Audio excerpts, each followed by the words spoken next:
I don't know what we can talk about in this nation without talking about white superiority, honestly. Who defines the meaning of God also defines the relationship between economy and God. African Americans spent $1.3 trillion last year, making us the 16th wealthiest nation in the world. Why have we not turned those riches into wealth to develop our community?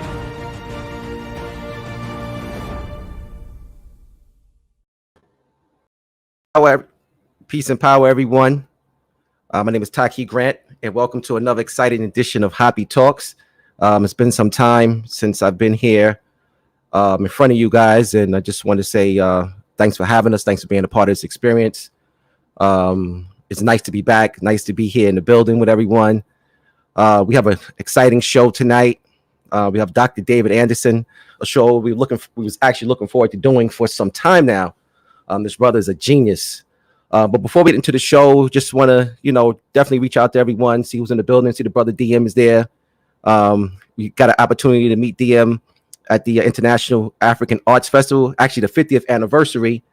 It's such an important cultural event. I've been going since I was a teenager, and it's nice to see some of the HAPI family out there in the park with us. Definitely shout out to DM. I see Larique Davis in the house. Good brother, instrumental in helping us put this together, and also working with the HAPI family. Marcus, Mansa, definitely shout out to everyone who's here. I'm gonna give it a couple minutes or so, let everyone kind of come in and be a part of this experience. Like we always say all the time, please like and share the video. It's so important. This video is they're all important, but this one is significantly important because it ties directly into the HAPI movement and what it's about, economics, politics, and culture. This brother here, Dr. David Anderson, is a shining example of how those components work and its execution. So it's critically important that we get this information out.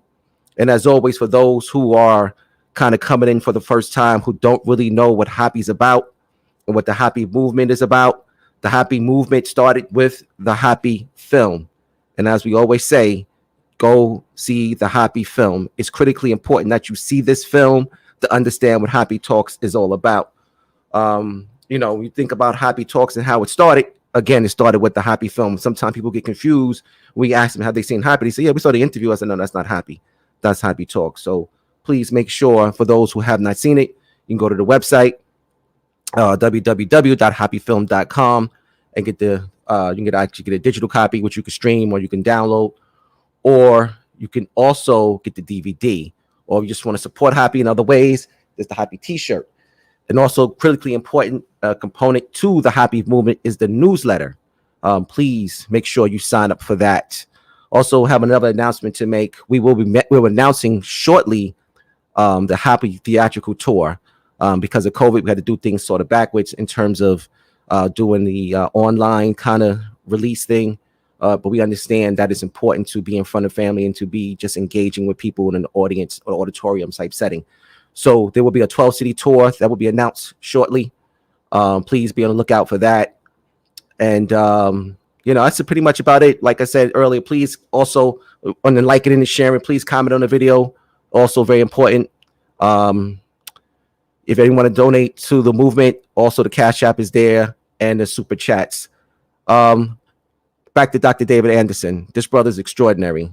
He's a mental giant, economic genius, founder of the Economic and Power Radio Network. He's also a real estate mogul, author, film producer, and a brother that I would say just overall just down for the culture. So without any further ado, we're going to bring in Dr. David Anderson. Wow, Taki, man. My man, that was dope. I gotta put you on the roll, man. Nah, brother, how you doing? Peace. How's everything, man?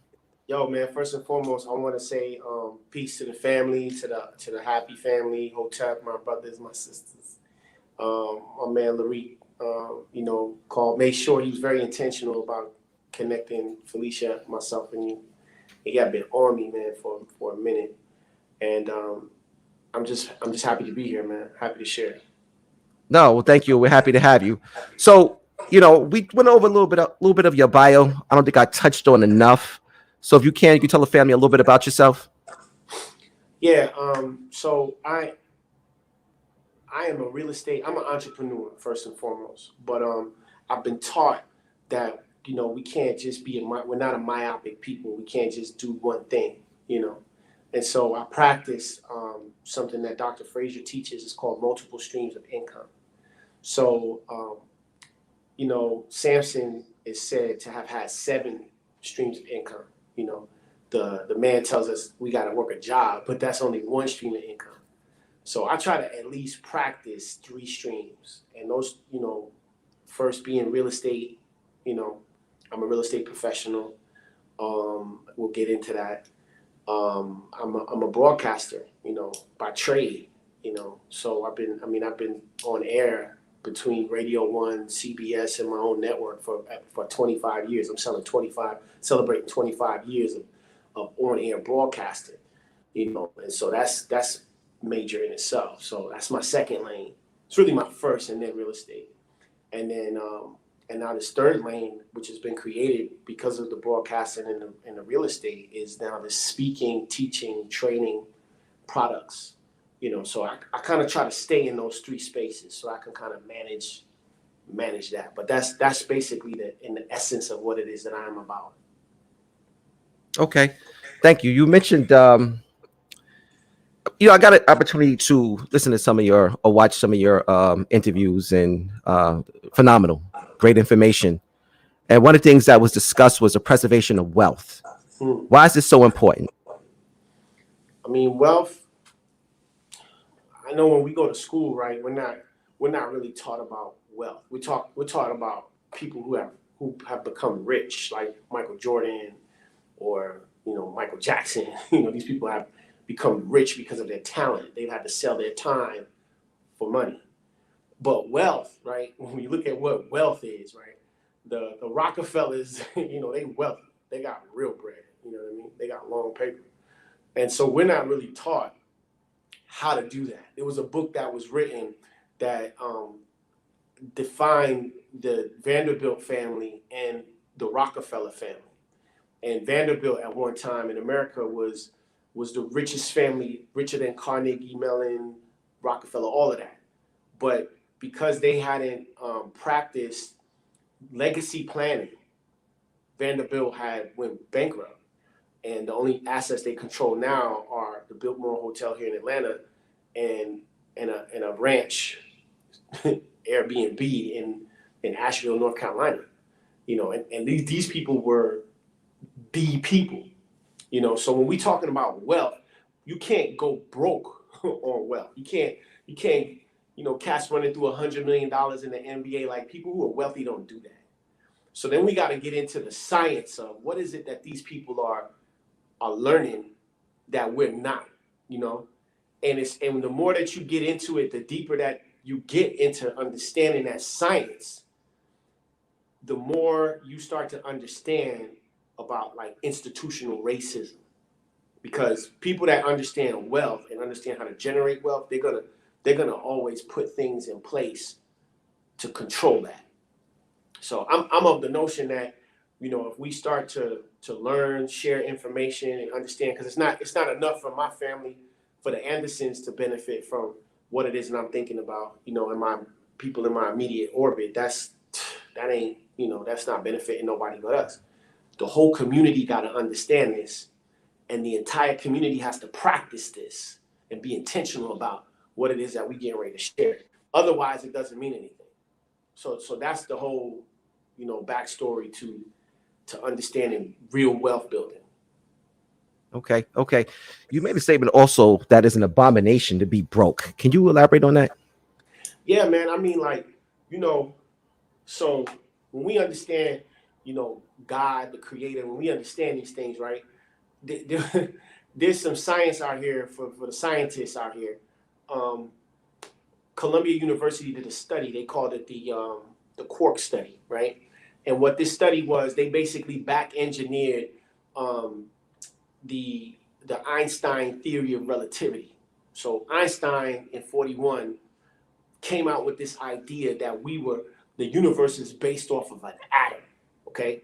But Einstein's theory of relativity was wrong, because at that time, he used a super microscope. At that time, he used the microscope had limitations because of technology. And so that microscope, the furthest that the microscope could see was through protons, neutrons, and electrons. And he came up with the breakdown of the molecule, which was an atom. His technology in 41 could only get him as far as an atom. So Columbia University, pretty recently in the last 36 months, they were gifted a super atomic microscope. And the first thing that the kids said at the school was, yo, let's back engineer, you know, what are we gonna do with a super atomic microscope? Let's throw a hole inside of Einstein, the so-called most intelligent person on the planet. Let's blow through his theory of relativity. So they took his information and put it under the microscope, and using this super powered microscope, they blew through like 8 other universes. And what they found is that the beginning of our existence it was something that was moving under the microscope. It was just moving. It couldn't even, you know, it was moving like a sound wave. And so that science, that white paper that was written, said that the basis of our existence on this planet is something called a quark. It's called the Cork Study. You can Google this, right? So let's put a pin in that. That's modern day science that suggests or has proven that the basis of our existence is not an atom, it's not a molecule, it's not a neutron, it's not an electron, it's a freaking sound wave. All right? Put a pin in that. When we read the Quran, the first chapter, it says Allah spoke.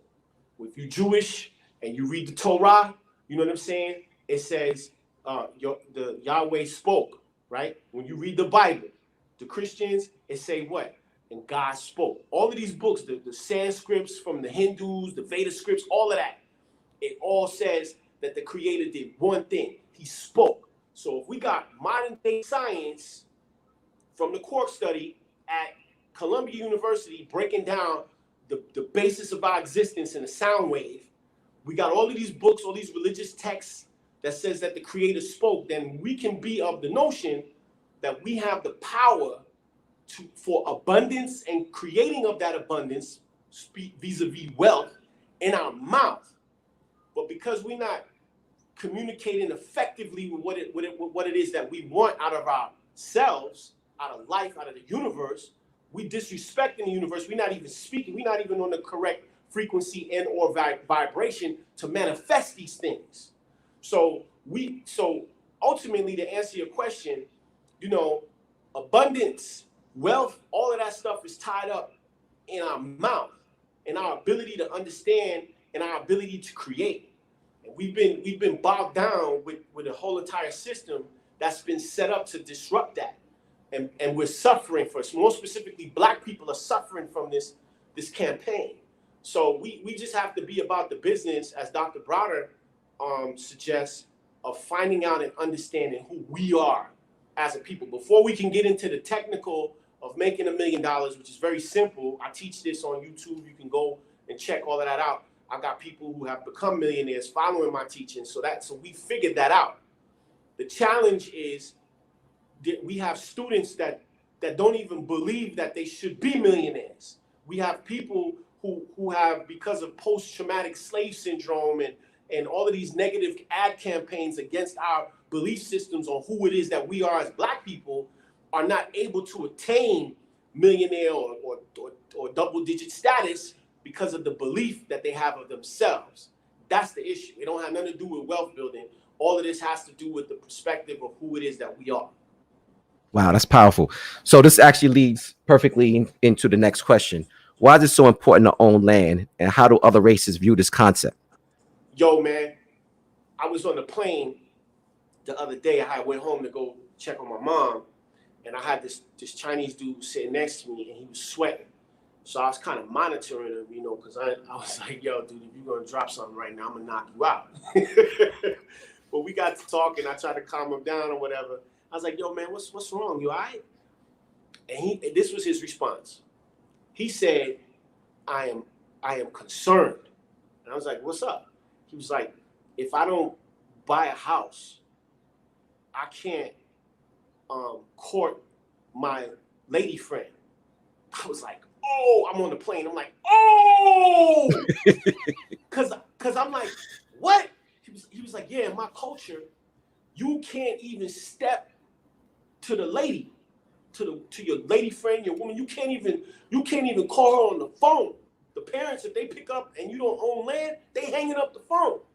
So basically, you know, his Friday night was about to be inconvenienced because he didn't know if, you know, his deal was going to go through or not. And his deal was perpetrated, you know, him closing his deal was perpetrated on him being able to just entertain this system. So that's Chinese culture. So, you know, in my mind, in Jewish culture, you know, because I follow these different, you know, it's amazing to me how Jews are only like 7 million people, right? And I'm on my third passport on stamps. So when I do deals and I make enormous amounts of money, I try to spend time on the continent. So when we go to Egypt or we in North Africa or whatever, Israel is on the northern tectonic plate of Africa. It's connected to Africa. It's not some place in the Middle East. It's in Africa. It's part of Africa. Okay. And so when the Jews, so-called Jews, there's only 7 million of them. These people control 98% of the wealth in the United States, and ain't nobody back engineering that. So my premise is we got to look at what it is that they're teaching, right? What their religion is, what Judaism is really about, and we need to practice these things. I say all this to say, you know, when Jews have this thing called bar mitzvahs for their men, it's like a celebration for them entering into manhood, and there's 3 things according to the the Jewish law, benevolent law that is. They got books for that in the Talmud that lay all this out. They got instructions on their religion on money, specific to money. When they read their Talmud, it says that in the bar mitzvah, the male child is given land, gold, or some type of cattle, which would be, in our essence, money, all right? Because cattle was considered to be, livestock was considered equivalent to money. So you only given land, gold, or money, aka cattle, aka money. That's it. When the kid turns sometimes 13 or 16, depending on, you know, the different sects in their religion. Now, let's put a pause there. When I was 16 years old, when I was 13 years old, my mama didn't give me no gold bullion. She didn't give me no 100-ounce bar. She didn't give me no cash and no Roth IRA. And my mama, I love my mama. My mama is astute. Like, she was on Wall Street. She was one of the founders of the Upward Bound program, but she had a side gig on Wall Street working at Penn Plaza. So my mom's was moving mutual funds and doing insurance and investments. She was very astute with finance. But I wasn't gifted no Roth IRA, no ESA account, no HSA account, no land. You know what I'm saying? My father don't own no land right now. My mama still don't own no land. My mama's still renting $1,500 a month since 1971 in the Bronx. So I say all this to say, yo, that land ownership is key, man. Because if you don't have land, right, you can't make no moves. Like right now, I could fly into Teterboro from whatever, Charlie Brown, pick my mama up, literally bring her back to Atlanta and put my mom's up. Right now. I don't gotta go get no mortgages.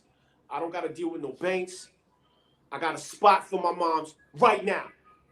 So I say all this to say that's real manhood in my mind, being able to make a move like that. You know what I'm saying? And brothers, black men are not being taught the importance of this, man. You know what I'm saying? This is like you should be like that Chinese dude. Like, we shouldn't even be trying to talk to these sisters if we don't have no land. And I ain't talking about a house with a mortgage payment. I'm talking about no mortgage, right? Because you can't be no family man trying to be a business owner.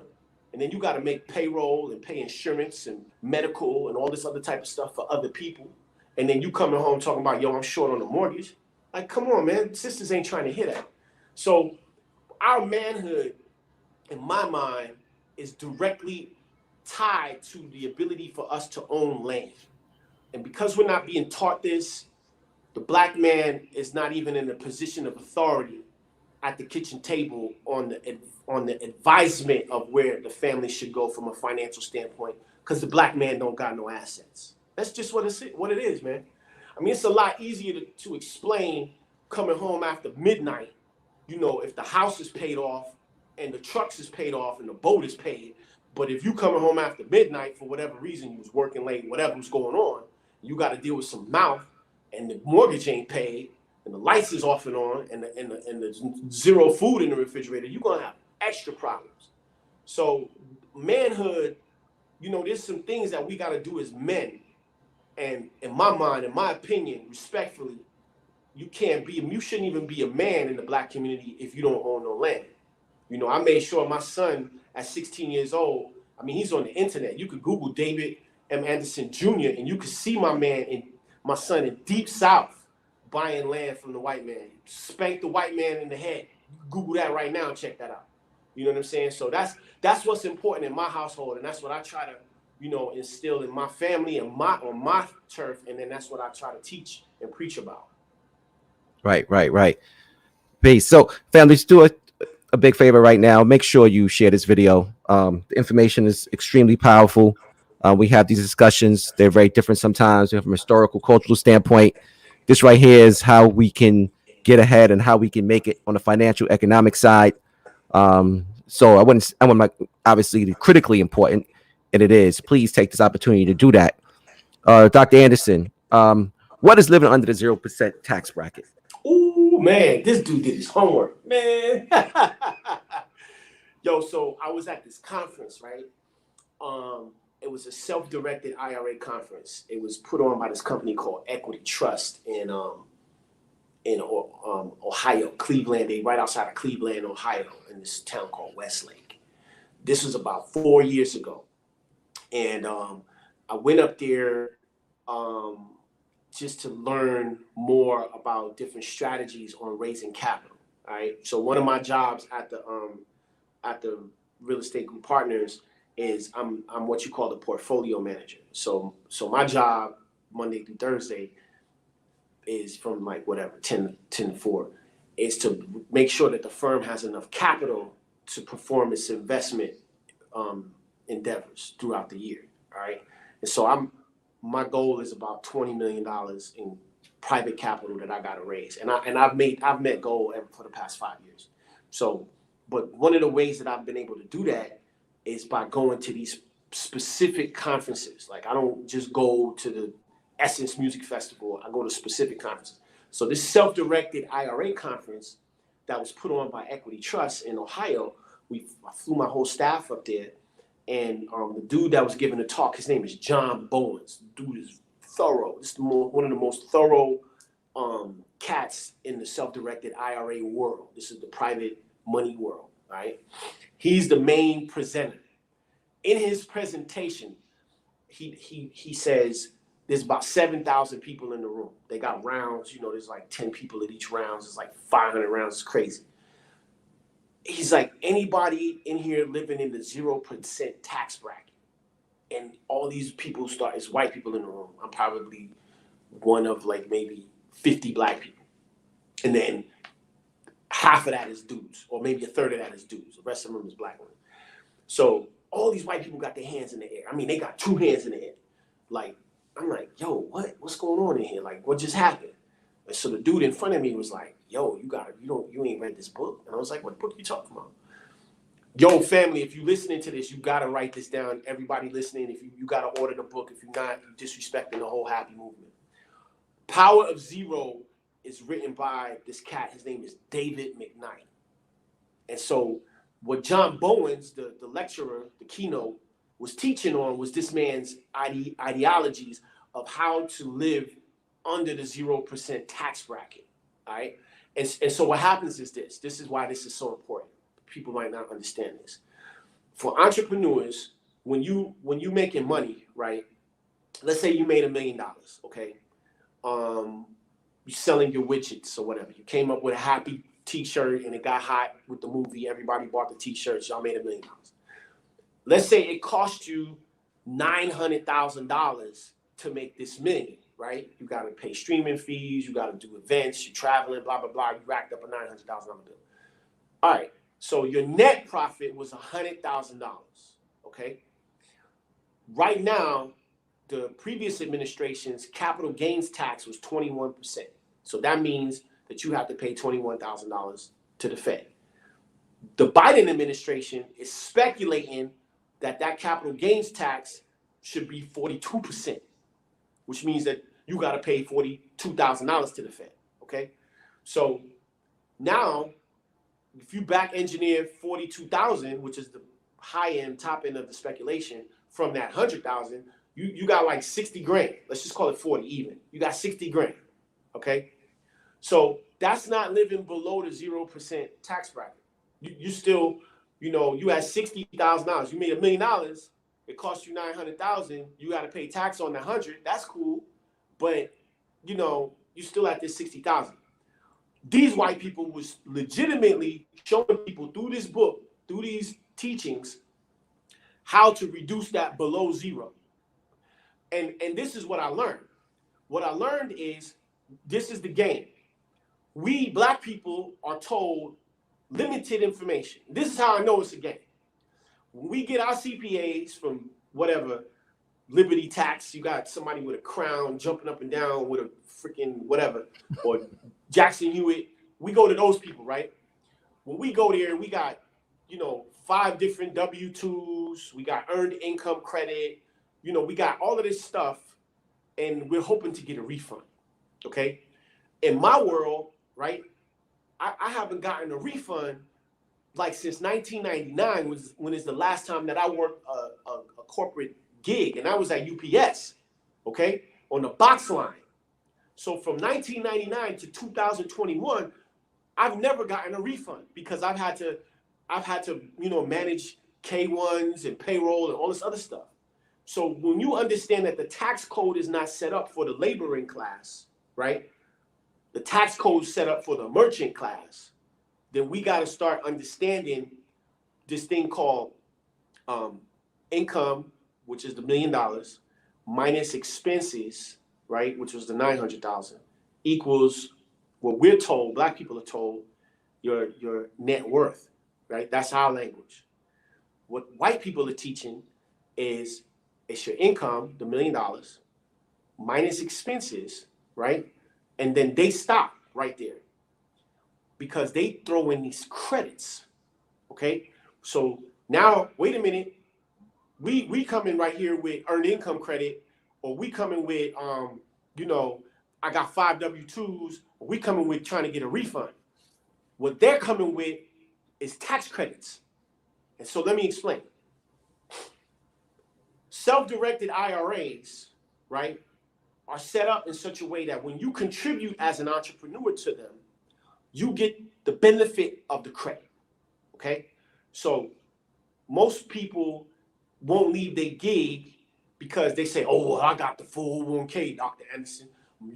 Mr. Charlie been real good to me. But the 401k that your job is giving you is not set up for your benefit. It's set up for the benefit of the employer, right? So like me, for instance, like we have a pension program we got a couple of different programs that we offer our employees, right? One of them is a pension program, okay? So I have to pay into the program as the employer, or the business does, excuse me, and it's based off of the salary of the individual. So let's just say people that's working here, the partners, limited partners, they getting 100 G's, okay? I got to pay the business has to pay 25% of their salary, $25,000, into their pension, okay, at the end of the year, depending on what's going on. If the firm does what they're supposed to do, that's a tax credit for the firm. And the bonus is that 25 racks goes to the benefit of the employee. But the primary benefit is that the employer, the company, gets the deduction for that $25,000 that the employee gets to take control over or leave there until they decide to leave. Okay, so when you're an employee working for corporate America, they're not sharing that with you. They're just telling you, we're going to do an employee match program where you put $1,000 in, and we're going to match you with your $1,000. So that's $2,000 a month. And if that's $24,000 a year. You stay there for 10 years, that's $240,000. You're not doing nothing with that in retirement. I mean, you spend that in a quarter on investments. So we're not giving the correct information. That 401k program is not working for us. So basically what they're teaching you in this power of zero is the benefit of contributing into these Roth IRAs, the contribution annual contribution for the Roth IRA is $6,000. The annual contribution for the HSA, the health savings account, is $7,000. The annual contribution for the ESA account per child is $2,000. The most you can put into the pension for the SEP, the simple employee pension program, is $58,000. Okay, the solo 401k is another $57,000. Why is this important? Because in our world, right, people are going to jail for taking other people's kids and using their socials for kids that are not theirs to try to get the deduction so they can get the refund. When in actuality, if you just learned about what these strategies are in this Power of Zero book, you can literally have up to $250,000 that you can park to reduce your tax liability and save for retirement. But we're not being told this information. We're being told go to Jackson Hewitt, Liberty Tax Service, and go get somebody who's jumping up and down with a sign to do my taxes. My taxes is complex. I can't use somebody that's just, holding up a sign. My stuff is not simple. It's complex. It's complicated. So we got to get another level of information. And so I say all this to say, the self-directed IRA space, that world is untapped in terms of the amount of money that's available, man. I mean, like CalPERS, which is we're talking about wealth. CalPERS, you can Google this. They're the measurement for the amount of liquidity that is in our coffers right now as a nation. All right. CalPERS says that the United States has $382 billion in available retirement funds. You could Google that right now. It's 392 billion. Okay. Only 4 to 5% of that is self-directed IRA. So that means that the other 94% is being managed by Edward Jones and Vanguard and all these other Merrill Lynch companies. And people don't even read their statements, yo. The number one investment right now is the CCA. And Vanguard is most noted for putting people in the CCA, especially black people. So what am I saying? The CCA is the Corrections Corporation of America. So you got some black people that's working these big time C-suite corporate jobs. They getting 100, 200, 300,000 a year. They got Vanguard managing their entire portfolio. Vanguard got them in the CCA. Negroes don't even know this. Not until we tell them, yo, send us your statement. We're going to read through this. What do these ticker tapes mean? Oh, yeah, did you know that you're invested in the prison industrial complex? You're actually participating in the enslavement of your own people. They don't even know this, man. We don't even know what the hell the CCA is because we're not even understanding that. So all I'm saying is, man, we got a lot of work to do. And when we come across people like David McKnight, like they shoving Dave Ramsey's down our throat, right? Dave Ramsey's is running into the black church, and the black church is accepting him with open arms. And I don't got nothing against Dave Ramsey's, but I'm just saying, like, there's only so much credit repair that we can, first time home buyer, NACA programs. That's low level entrepreneurship, man. You know what I'm saying? That's like it's like Sesame Street for education. And they keep pushing Sesame Street to us, and we got complex scenarios going on. That don't make no sense. So in my mind, we need to be listening to David McKnight. We need to be listening to Matt Sorensen. Hit the bomb. Matt Sorensen. Self-directed IRA handbook. Cold-blooded. Let me explain that. People might not understand that. So before I read that book, I used to have to do talks and get on planes and go to conferences like I would speak at Black Enterprise and Power Networking and all these different black entrepreneurial conferences. And I was struggling to just do like $250,000, maybe $500,000 annually. And when I got a hold of this book, the Self-Directed IRA Handbook, which was actually suggested to me by way of my father-in-law, he suggested another book called Joseph Starzak. And in Joseph Starzak's book, he was talking about Matt Sorensen, so that's how I got into that. And I was like, yo, this guy is off the chain. He's an attorney out of Nevada, and all he deals with is self-directed IRAs. I was like, what the hell is this? So I say all that to say I went from hustling, you know, we got movies out. Like I done put up bread to do Generation 1 and Black Friday, and now we went to Africa and we shooting Tony Browder. We doing all of this stuff, having like happy talks, right? We showing the movie, exposing the film, and then we talking, and then I got to tap dance to get $500,000. Like, it's a lot of work. I read this book. Yo, as soon as I finished reading the book, I started raising like $10 million.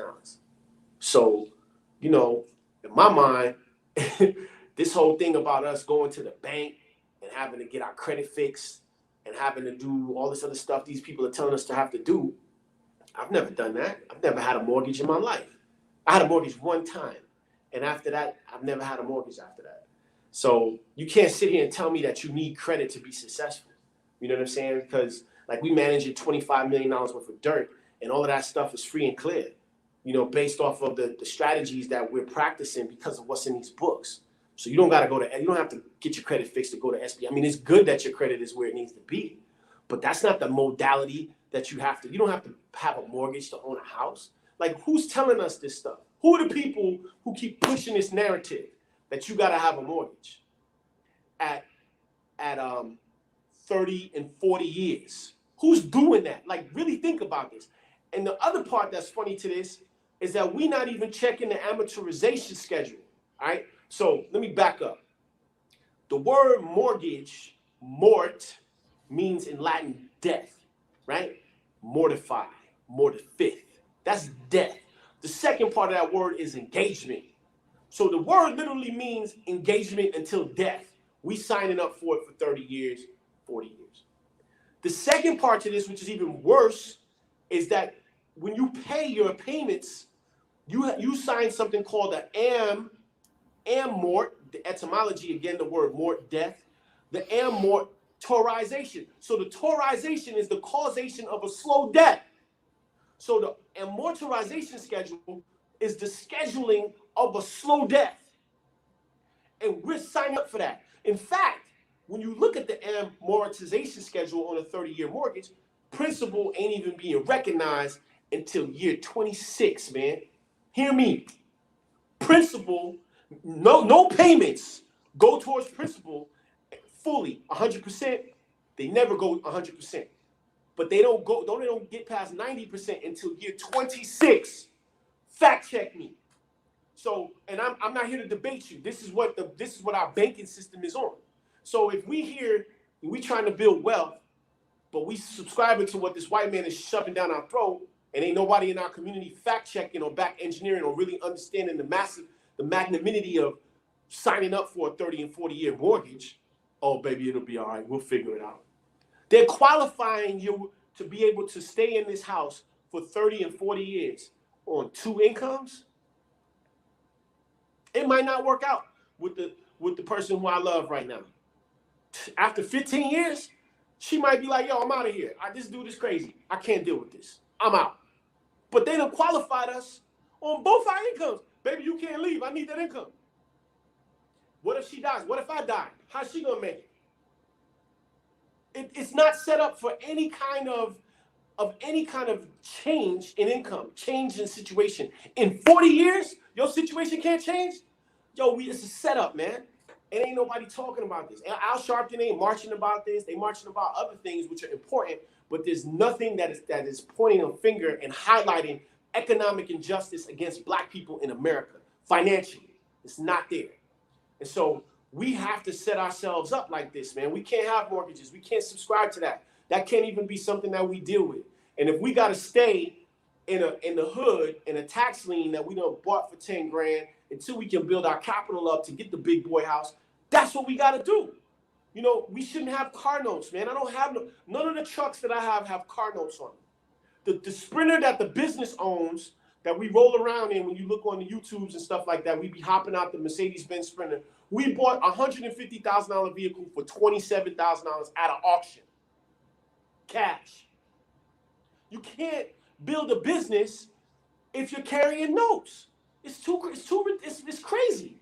So there's some just bona fide things that we have to start incorporating into our lives, man. Especially when we in this 40 up club. I don't know how old everybody is, But in this 40 Up Club, we got real things happening, man. I got a kid, you know, in another country right now, Japan. My son speaks multiple languages. He's working for the consulate out there.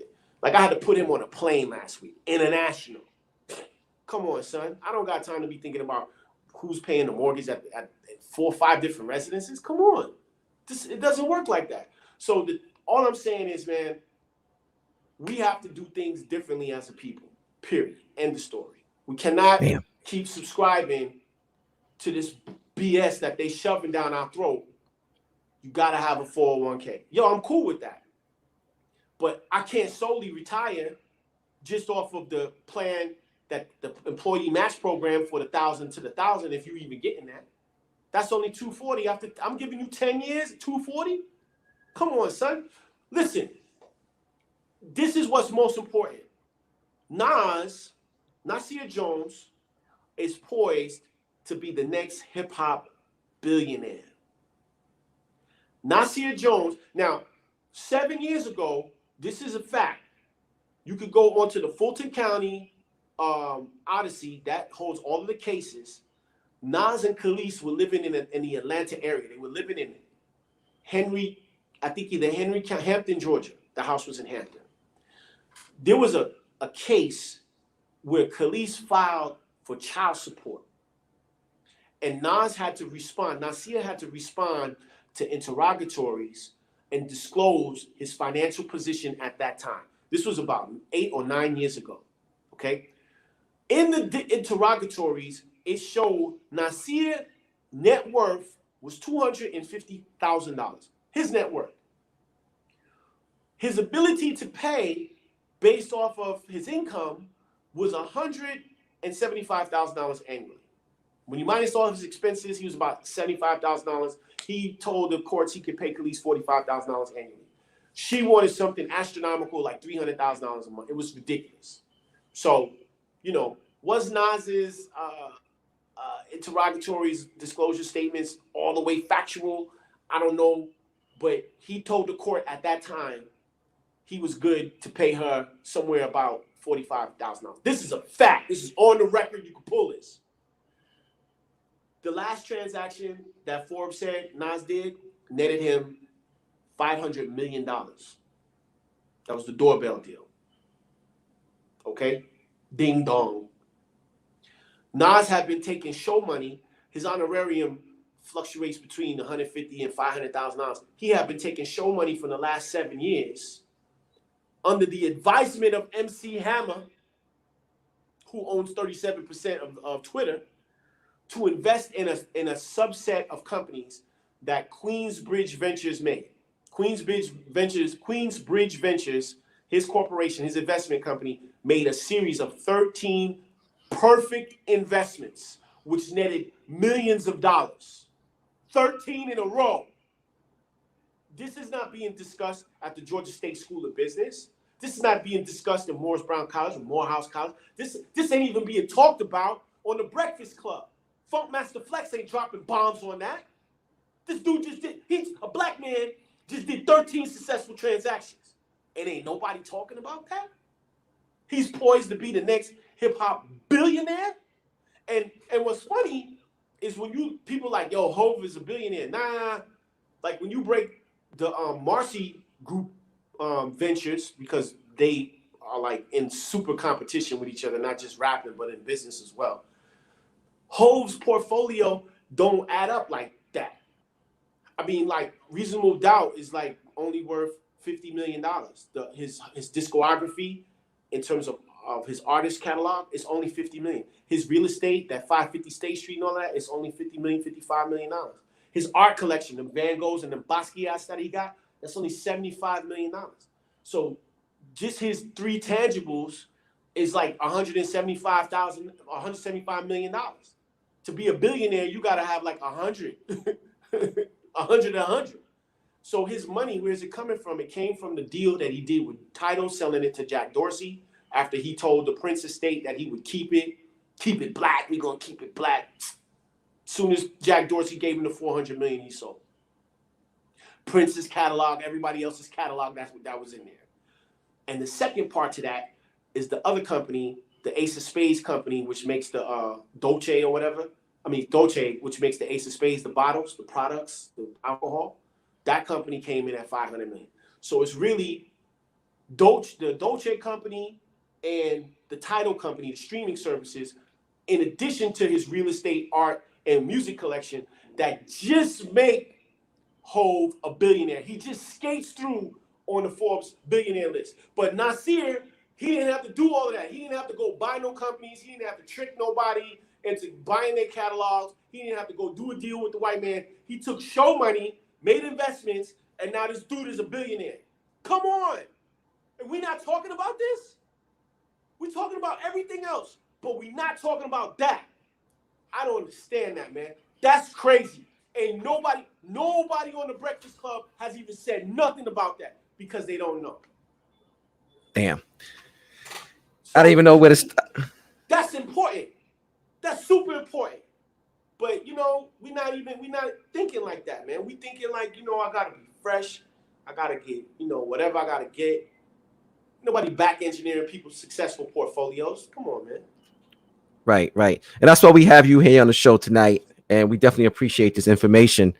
With that said, how can people get to you so they can learn more about this information? Yeah, man. I'm totally accessible, man. YouTube, we do one of our give backs. We have an outreach program. So a lot of this stuff is like educational, And so we do a Wealth Wednesday education piece every Wednesday night at 8 p.m. on all platforms, YouTube, Instagram, on Facebook, on the Fedbook, Periscope, Twitter, blah, blah, blah. And, you can go to Dr. David M. Anderson Sr. on YouTube and subscribe. You can catch us at Blackonomics. That's BLACKANOMICS at Blackonomics on the Fedbook, on the Facebook, and catch us there.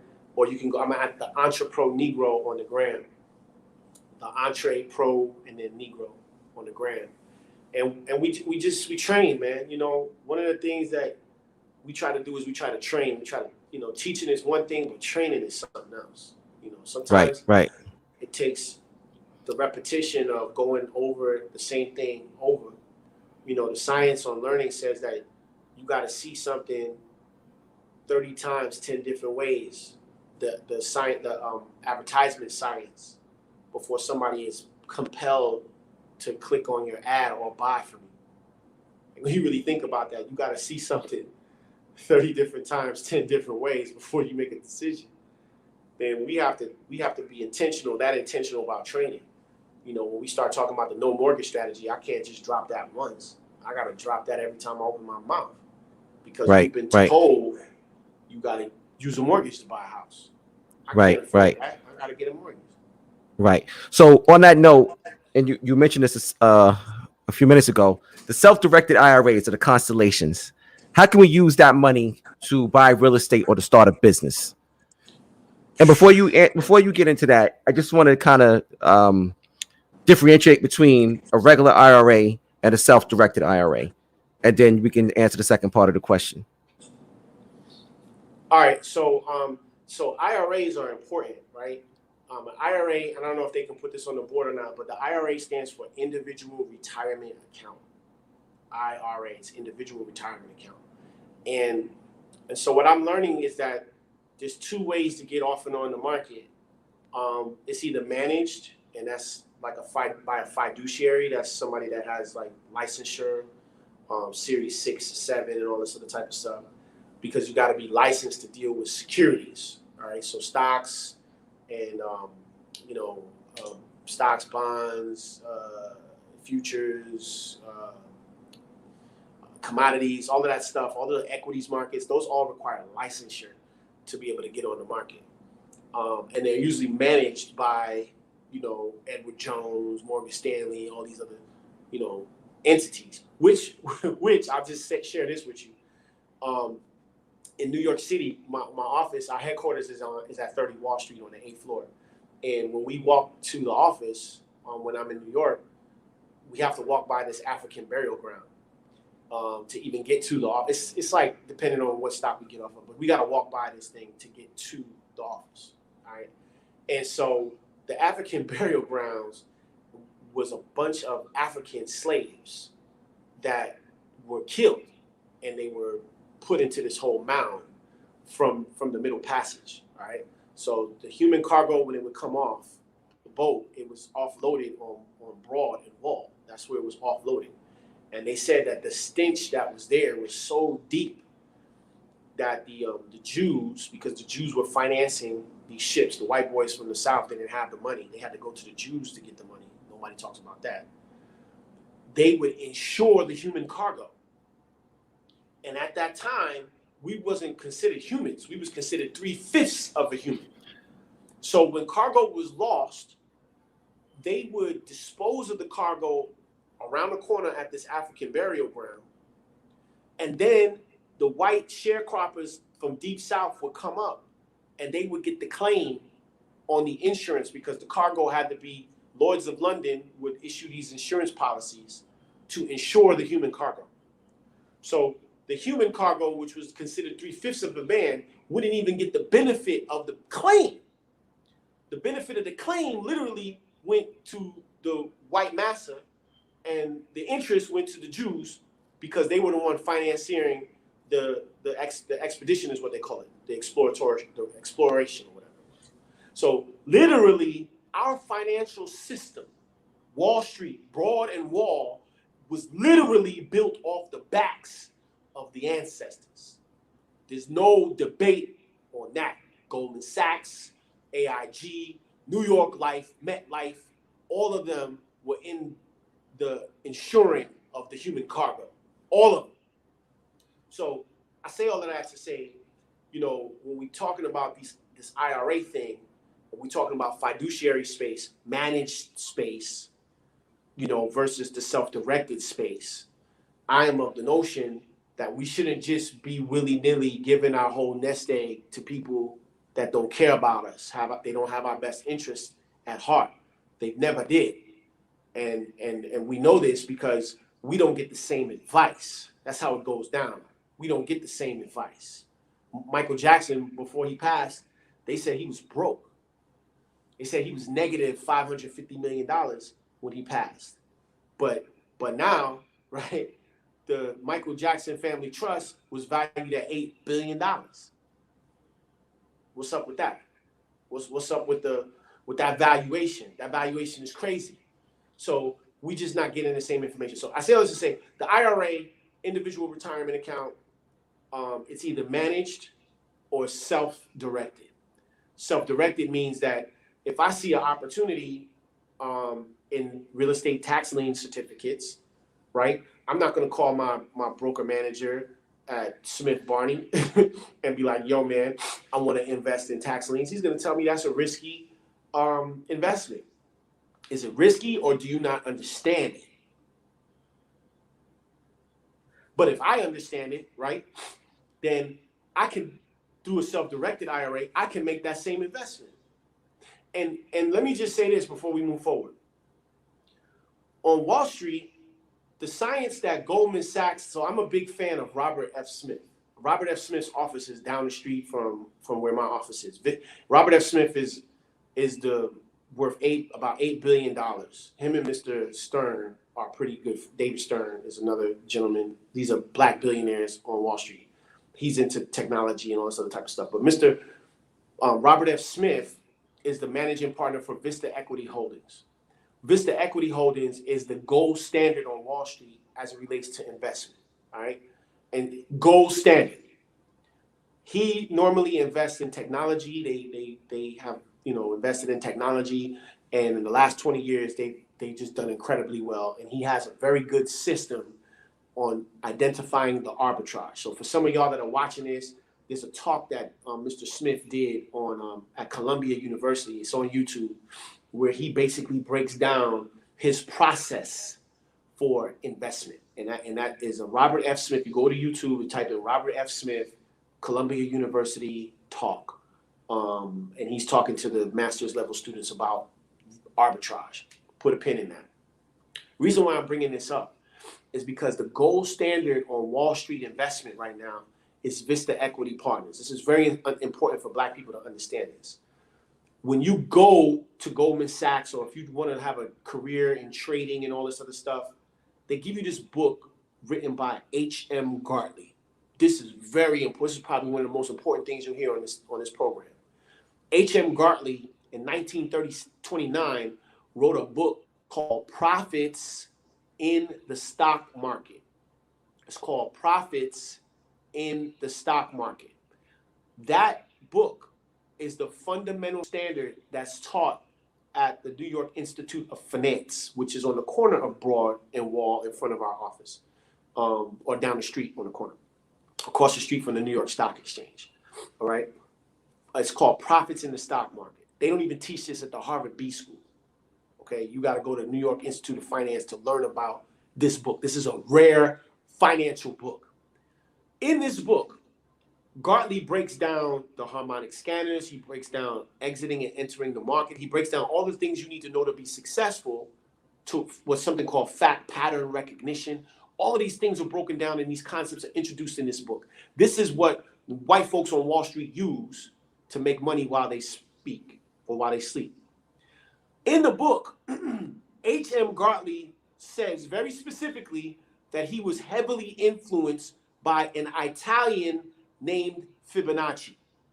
Fibonacci came up with something called the Fibonacci Sequence, which is the understanding of basically fact pattern recognition, which is what Robert F. Smith talks about in his talk at Columbia University, how fact pattern recognition is in our lives. It's in planting, it's in seeds, it's everywhere. It's understanding the differential of the signals in life and being able to anticipate when them signals are going to show themselves. This is the science behind fact pattern recognition. And the Fibonacci sequence is the sequence in which is used to identify those facts and patterns.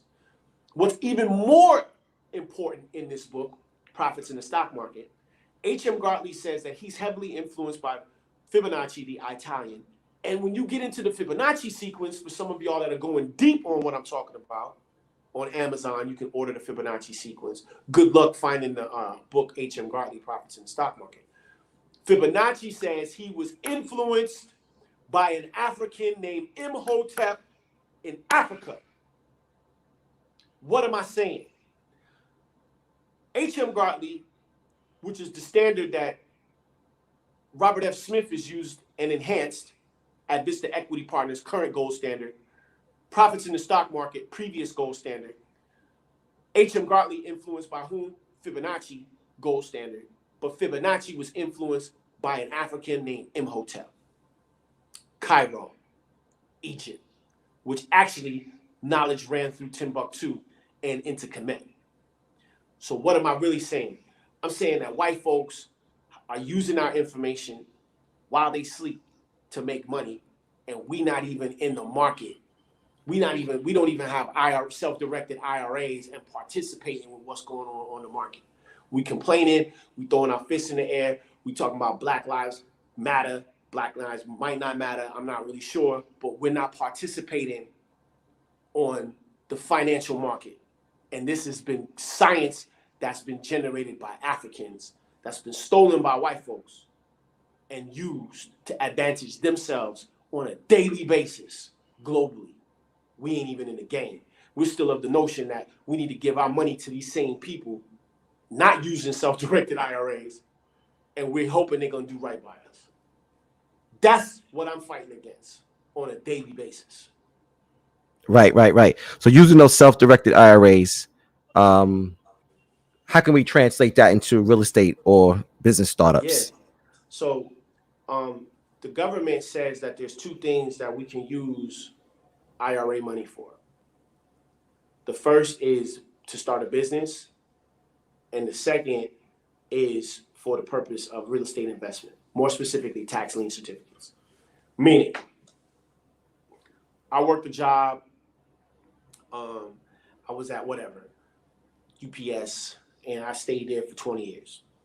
Hypothetically, I amassed $250,000 doing the whole $1,000. Oh wait, I was there 20 years. So maybe I got amassed $500,000. I'm balling like Lariq. I think Lariq was at UPS for like 20 years, so he probably got $500,000 somewhere. He's balling. So now, right, I can take control over that 500,000. I don't have to let that $500,000 sit with UPS. Okay, I can roll that money over into a self-directed IRA, and then I can get on the LoopNet and look for commercial real estate opportunities, right? Because most commercial real estate opportunities, like multifamily complexes, run between $2 million and $5 million. But to qualify for those opportunities, you got to have 20% down, all right? So 20% on, or 10% on $5 million is $500,000. 20% on 2.5 is 500,000. So now I can either look at the LoopNet and find opportunities wherever, anywhere in the country, of 250 doors, 300 doors, whatever, and I can go get financing all day, every day. Ariel Capital, GE Capital, they're gonna give me 80% loan to value on that 5 million. Meaning, if I'm on LoopNet right now, listeners, viewers can go to LoopNet, LoopNet, LoopNet.com right now. This is the commercial, one of the commercial opportunities, commercial real estate opportunities for multifamilies. You can go there right now, find something, and it'd be like $2 million in wherever, West Virginia somewhere. You know what I mean? And it's cash flowing. It don't have to be in your neighborhood. It don't have to be in New York City. I mean, it's impossible right now. That's not impossible, but it's expensive right now to buy. And I mean, the Bronx is on crazy. It's like $2 million to own a 1,500 square foot house in the Bronx right now. It's crazy. The Bronx, like, come on. So, outside of our communities where we got to look for these cash flowing opportunities, and we can leverage our retirement against that using the self-directed IRA to put down the down payment so that we can leverage the 80% financing from the bank. And if you're at a 50% vacancy, you can still service the debt. If you get to 90%, 85% occupancy rate, which you should right now because it's post-COVID, housing is an issue. There's not enough housing. You should be fine. You should have a good 10, 20-year run. But these are the kinds of transactions that Black folks have to get into. You see, we told late at night with these two midgets, the Rice twins and Carlton Sheets, who's been dead, for the past 15, 20 years, they're teaching strategies that was used in the late 70s, early 80s. That's not applicable for the market right now. Grant Cardone is running around talking about Cardone Capital. But when you look at Grant Cardone's rise to glory, he was using self-directed IRA. But no, ain't nobody talking about that. So wow. we got to get into David McKnight. We got to get into Matt Sorensen. We got to get into that. Just like we got into Nas, we get into KRS-One, we getting into Big Daddy Kane and all these great lyricists in our community. We can recite everything on these albums, but we don't know nothing about these other financial albums, right? We got to get into it, man. We got to start listening to these tapes, man, listening to these audio books. We got to start really rocking on this financial piece hard. Otherwise, we're going to be wiped out. Right. We got to really start rocking on this financial piece. I like that. For those who just joining us, please take this opportunity to like, share, comment. Got to get this information out there. Got to break the algorithms. The brother, Dr. David Anderson, is dropping some heavy jewels tonight. And the only way we're going to get this out there, like I said, like, share, comment, please, family. And also, if you want to support the channel, you can always send a Cash App or Super Chat.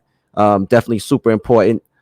Dr. Anderson, we talked about retirement funds. Why is it so important to redirect our spending power into retirement investments? Wow. Yo, so I did a talk on this at New Birth, one of the 295-acre campus in Atlanta, one of the biggest Black churches in the country. And we had this exact discussion, man. I was in Decatur at a Home Depot. We were doing a project or something like that in the area in Lithonia or something, and I had to go and I had to pay the bill because we were doing a rehab, so I had to go in there and take care of that. And on the way in, the guys pulled up in the box truck. We had like 2 box trucks, and I hopped out of my truck, And I was walking inside, and this old black lady, I mean, she had to be like my mom's age. My mom just had an 80th birthday in January 28th of this year. This lady had to be older than my mom, maybe like 84, 85. And I was like, man, you should be at home with the grandkids. This is the Home Depot, right? Everybody got masks on, people carrying stuff, they moving stuff. You know, she's trying to, you know, she's conscious, but she's frail. You know what I'm saying? And people are coming through. They got, you know, they're not playing. You know, they got lumber, stuff is moving. And, you know, and she's a greeter on the front line at the Home Depot in Decatur. I'm like, yo, this is crazy, man. I'm like, what you doing out here? You need to be home with the grandkids. Baby, I can't go home because the light bill is due. Mom, what are you talking about? The light bill? Like, you should be, you know, you should be getting $2,500 a month on the Social Security. You should be getting another $5,000, you know, a month from TIAA CREF for whatever you was teaching for 40, 50 years.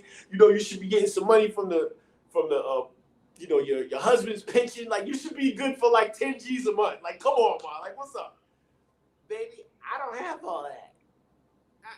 I'm barely getting $1,500 on Social Security. My mortgage payment is $2,700. Why do you have a mortgage? You're 84 years old. Like, come on. What's going on here? So I'm saying all this to say this broke my heart, man. You know what I'm saying? Like, we having an in-depth conversation on her finances at the Home Depot, and she's being transparent. So in my mind, I'm like, yo, this is poor planning. You know, I know stuff happens in life, but what I'm learning as a black man is that I gotta be prepared for not only for the unexpected, but I gotta be prepared for my kids because they're not gonna be prepared. You know what I'm saying? And I've been remarried, you know what I'm saying? So I got like 25 and 24-year-olds, and then I have like young kids, you know what I mean? So I gotta be prepared for like two different families, and my mama and my dad. So I can't subscribe to the thing of, oh man, I wasn't prepared. Because there's too many people calling me like, yo, we expecting you to fill in the gap. And I can't, like, people think in my circle, I'm Superman. You know what I'm saying? I'm the black Superman, like, for real. So I'm not trying to let people down like that. So I have to plan A, B, C, D, and E. You know what I'm saying? So I'm not the type of dude that don't come through like that. So for me, that was just like, my God, you know, why? This is a retirement issue. You know what I'm saying? This is all about poor planning on retirement. So I say all that to say the retirement investment conversation is, in my opinion, when we think about it, they saying, yo, black people are broke, we don't have it. And when I was at New Birth at Jamal Bryant's church, the annual spending power of black people in America, just black people, is $1.4 trillion. That's the annual spending power. We discussed this in Generation 1 with Dr. Boyce Watkins and Dr. Julianne Malveaux. I executive produced that film. The whole entire narrative for the film Black Friday with David Banner and all these other, you know, Dr. Browder and Dr. George C. Fraser, all these other people that I executive produced and helped to finance, and I'm also in that film. That was the narrative of the film. How do we redirect the 1.4 trillion? When you add our brown brothers and sisters and the Asian brothers and sisters, that number becomes 4 trillion. So let's step back from that for just a second. Earlier, I talked about CalPERS. CalPERS being the measurement tool for the United States. They're saying that the U.S. is at $382 billion. But our Norwegian counterparts, their sovereign wealth fund is at $1.3 trillion. This is Norway. We're talking Austrian economics. This is when you're talking about black economics, you can't talk about black economics and not talk about Austrian economics. It's a whole nother lesson plan. I won't get into that tonight. So we're dealing with Austrian economics and the Norwegian sovereign fund at 1.3 trillion. But black people's annual spending power is 1.4. Think about that, yo.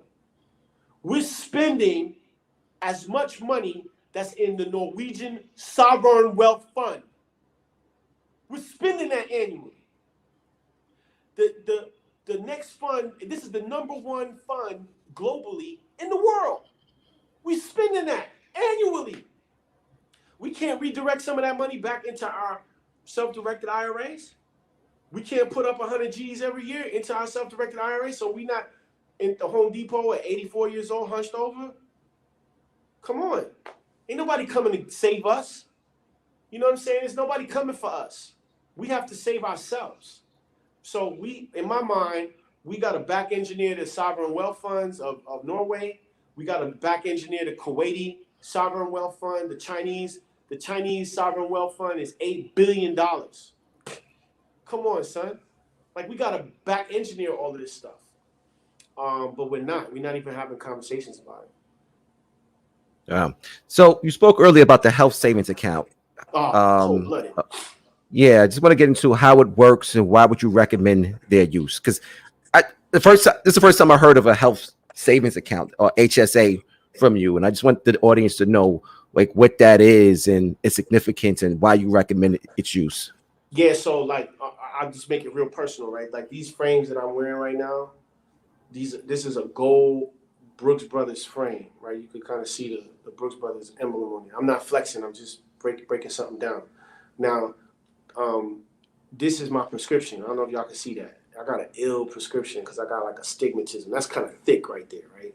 That's kind of like, halfway, almost blind almost, right? So for me to get a gradient tint on these lenses alone was like $1,500.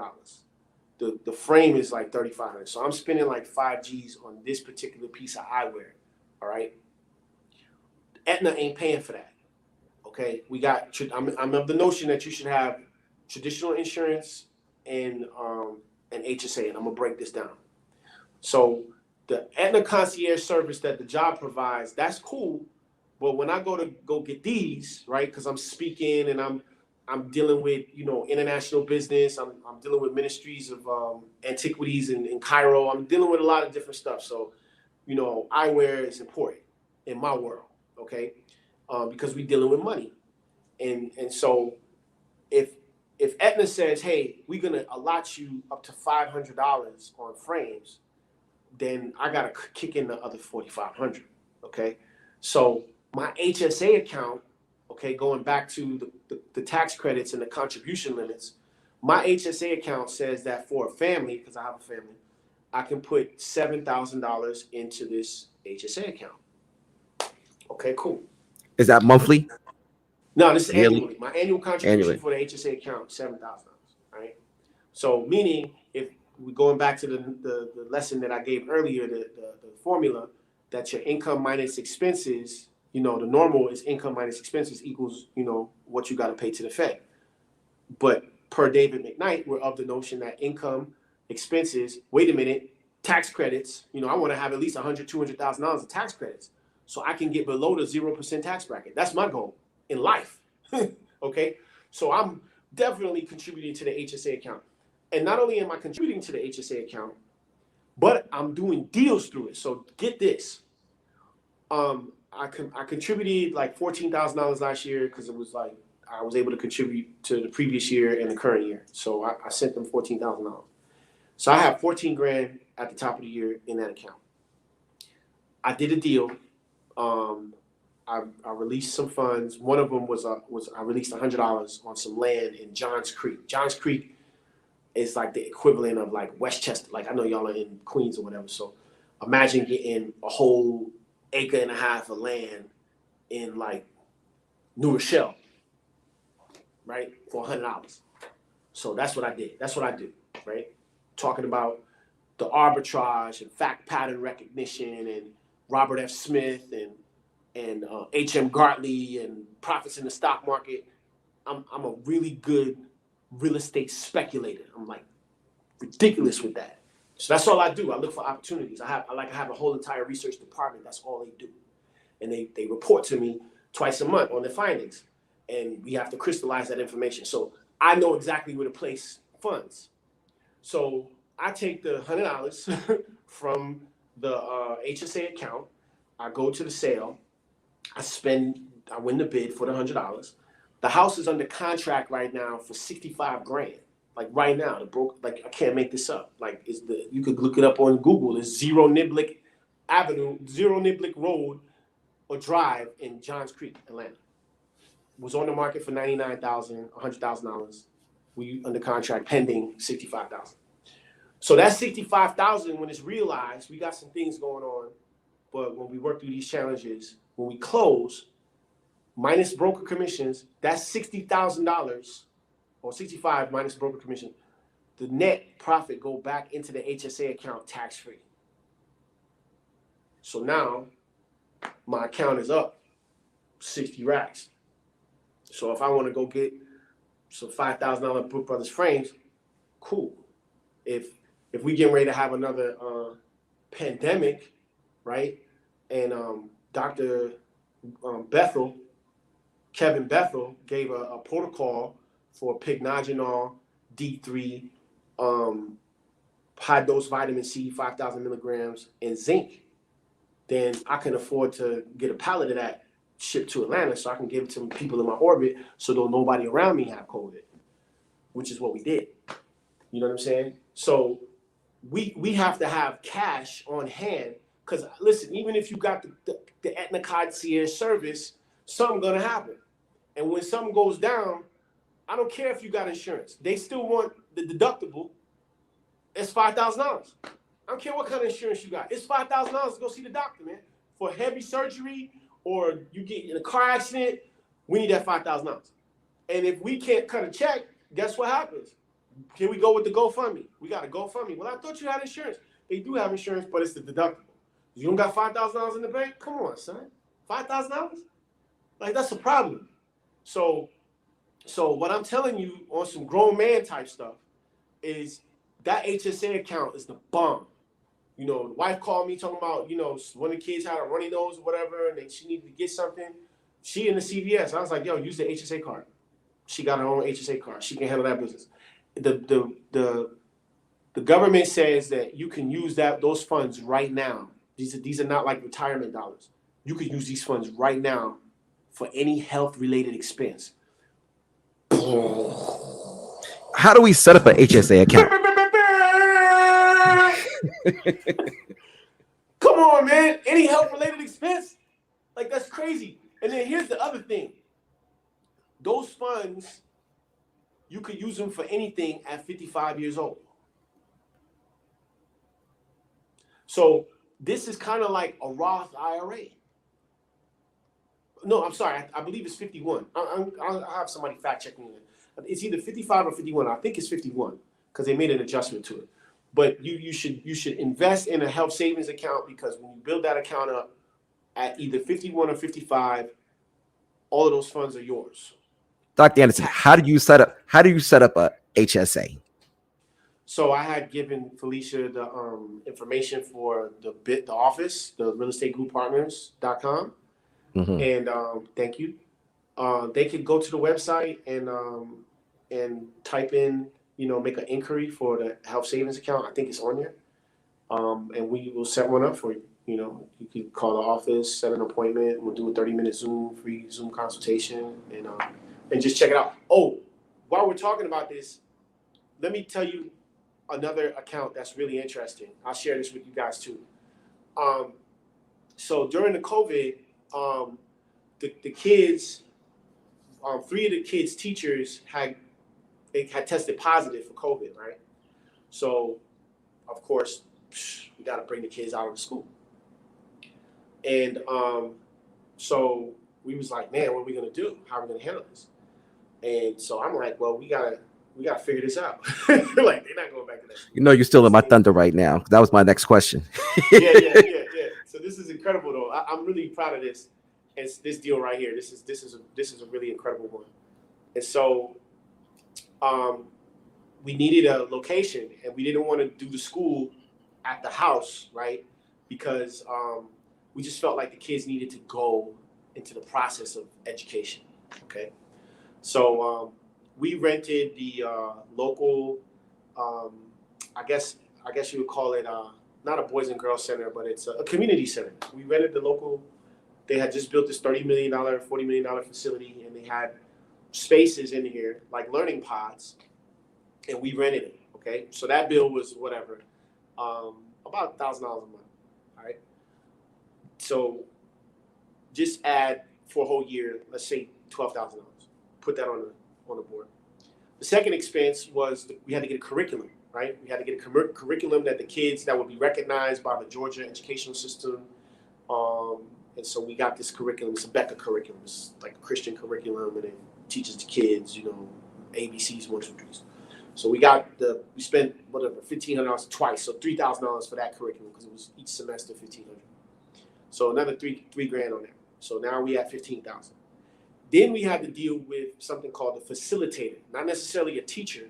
They had to have teaching knowledge, but they had to be able to facilitate the curriculum as per the guidelines of the Georgia educational requirements in the Becca curriculum. Right? So that ticket was like 2 G's a month times 12 months. So another say $24,000. So 24 plus the 15, I'm in this deal like almost 40 grand. Educational expense for 1 year. 40 racks just came out of the blue. But earlier in the year, Jamal Bryant had, and this is on the YouTube, this is a pretty funny story. Jamal Bryant had called me and was like, yo, Doc, I need to get some tax liens. I was like, yo, man, come see me. So Jamal got on the Sprinter. We went up there to Gwinnett County. And it was this big house, man, big boy house. The house was like $800,000. And I was like, yo, Jamal, this is the house I want you to get. And I don't know if he thought I was joking or not, but I was like, yo, come see me on this day. We're going to go get this house. And no knock to Jamal Bryant. This is my brother. I love this dude. But we bid on the house and we won the bid. And Jamal was like, yo, we need that 10 grand, like right now? Right now? I was like, yo, we got to pay these people. Otherwise, I'm done. You know what I'm saying? I didn't trip. I was like, yo, yeah, don't worry about it. I went into the kids' ESA accounts because I had made these contributions, right? Trying to get these tax credits. I went into the kids' ESA accounts and I put them all together, all 3 accounts, and I paid the bill. So we put the house on the market. We get the deed. We put the house on the market. My broker listed the house for like something stupid, like $650,000. We about to get super paid. Like I think it was a mortgage on it already for like 400 something, but it was like $200,000 we was about to get. And I get a call from my attorney. It's like Christmas time, like it's like the 15th of December, and the lady was like, "Please don't foreclose on me. You know, she's a sister. She, you know, all this stuff." So I was like, "Listen." My attorney was like, "Man, how much will you take?" I was like, "Yo, you give me $100,000, it goes away." And then they was like, "Yo, hold on a second. Give us 1 second." And they wired the money. I was like, "Yo, this is unbelievable." We took $10,000, turned it to 100 G's. So now this money comes back into the account. Like the lady bought a check, like she literally, you know, she came with like, she had like 50 grand and then the other 50, you know, we let her work it out or whatever, and she made her payments or whatever. But that money went back into the ESA account. So the 50 racks that she paid us to keep her house, that was the money that was used to pay this $40,000 bill. They just came out of nowhere because we had to educate the kids from COVID and all of this. This is not like my money. This is the kids' educational money. And the other 50 that she had to pay basically went back into the account. So now the kids are, you know, they're actively investing. Like my kids are active investors right now. They like got townhouses that are closing. They're like 7, 4, and 1. They're closing. They're going to closing next week. They got 3 closings next week. And that money that comes from the closing goes back into their accounts tax-free. So I say all this to say, when I had my son just graduated from Middlebury College, my oldest, David Jr. And so this is his ring right here from Middlebury College, right? You can see that right there, Middlebury College, right? And he graduated. Middlebury's tuition is like $75,000 a year. It's higher than Harvard's. Harvard's only $68,000. So I'm like, yo, this is crazy. We're not paying this. That's another $300,000, $400,000. But he got some scholarships. I made him read the book from Darius Quarles, $1 million scholar. He got $50,000 in scholarships, and I covered the other $25,000. And we paid for it. When you go to YouTube and you type in Dr. David M. Anderson, David M. Anderson Jr., you see him buying property on the courthouse steps, and that's how we paid for his college. So I'm of the notion, right, and I'm real about this. This ain't no just me talking, right? I'm serious about that no mortgage strategy. I'm serious about that no car note strategy. I'm serious about that no student loan strategy. Like, I've lived this. So I can't see sending my kids to school and them having some type of educational ticket with that. That's crazy. That's suicide. And so that's why that ESA account, especially for the 40 Up Club, especially for the Black fathers out there. And I'm not isolating the sisters. We love y'all deeply, but I can't handle when these cats are not meeting their responsibilities and they get eviscerated by y'all. So I'm just trying to give the brothers the game so that they can enhance their game. You know what I'm saying? Because we got to take care of y'all. So that's Right. really where I'm coming from with that ESA account. Right. You opened the door for this one also. We'll take this opportunity to discuss tax lien certificates. Yeah, man. So I kind of ran into tax liens like on a humbug, man. I was like a DJ on Rap City The Basement with Tigger from like 2000 to 2004. And I had been DJing the whole time, you know, on Radio 1. It was, you know, I had no intention of being a real estate man at all. And I had found myself in a really precarious situation with my son's mom. And, you know, I was in a courtroom and it was just crazy. It was like I had to bring $15,000 to court, and I had like 12 hours or 24 hours to pay it. It was nuts.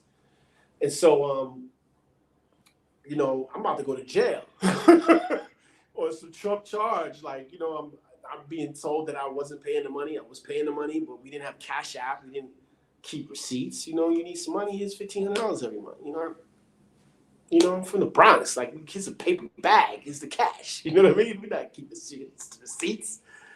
And so I found myself in front of this judge, and this judge was like, yo, you owe this $15,000. How do you plan on paying? And I'm like, yo, I got 5. Can we work this out? He was like, nah, I need this whole thing right now. But you going in. So I was like, wow, how do I fix this situation? And so I had made some calls. I called my dad. He couldn't move that fast. I called George Frazier. He was like, man, get out of here with that. I called Michael Roberts, billionaire.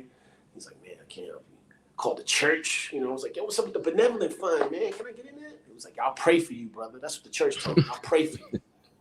I'll pray for you, brother. So I was like, dang, I got to do this myself. You know what I mean? So I went outside.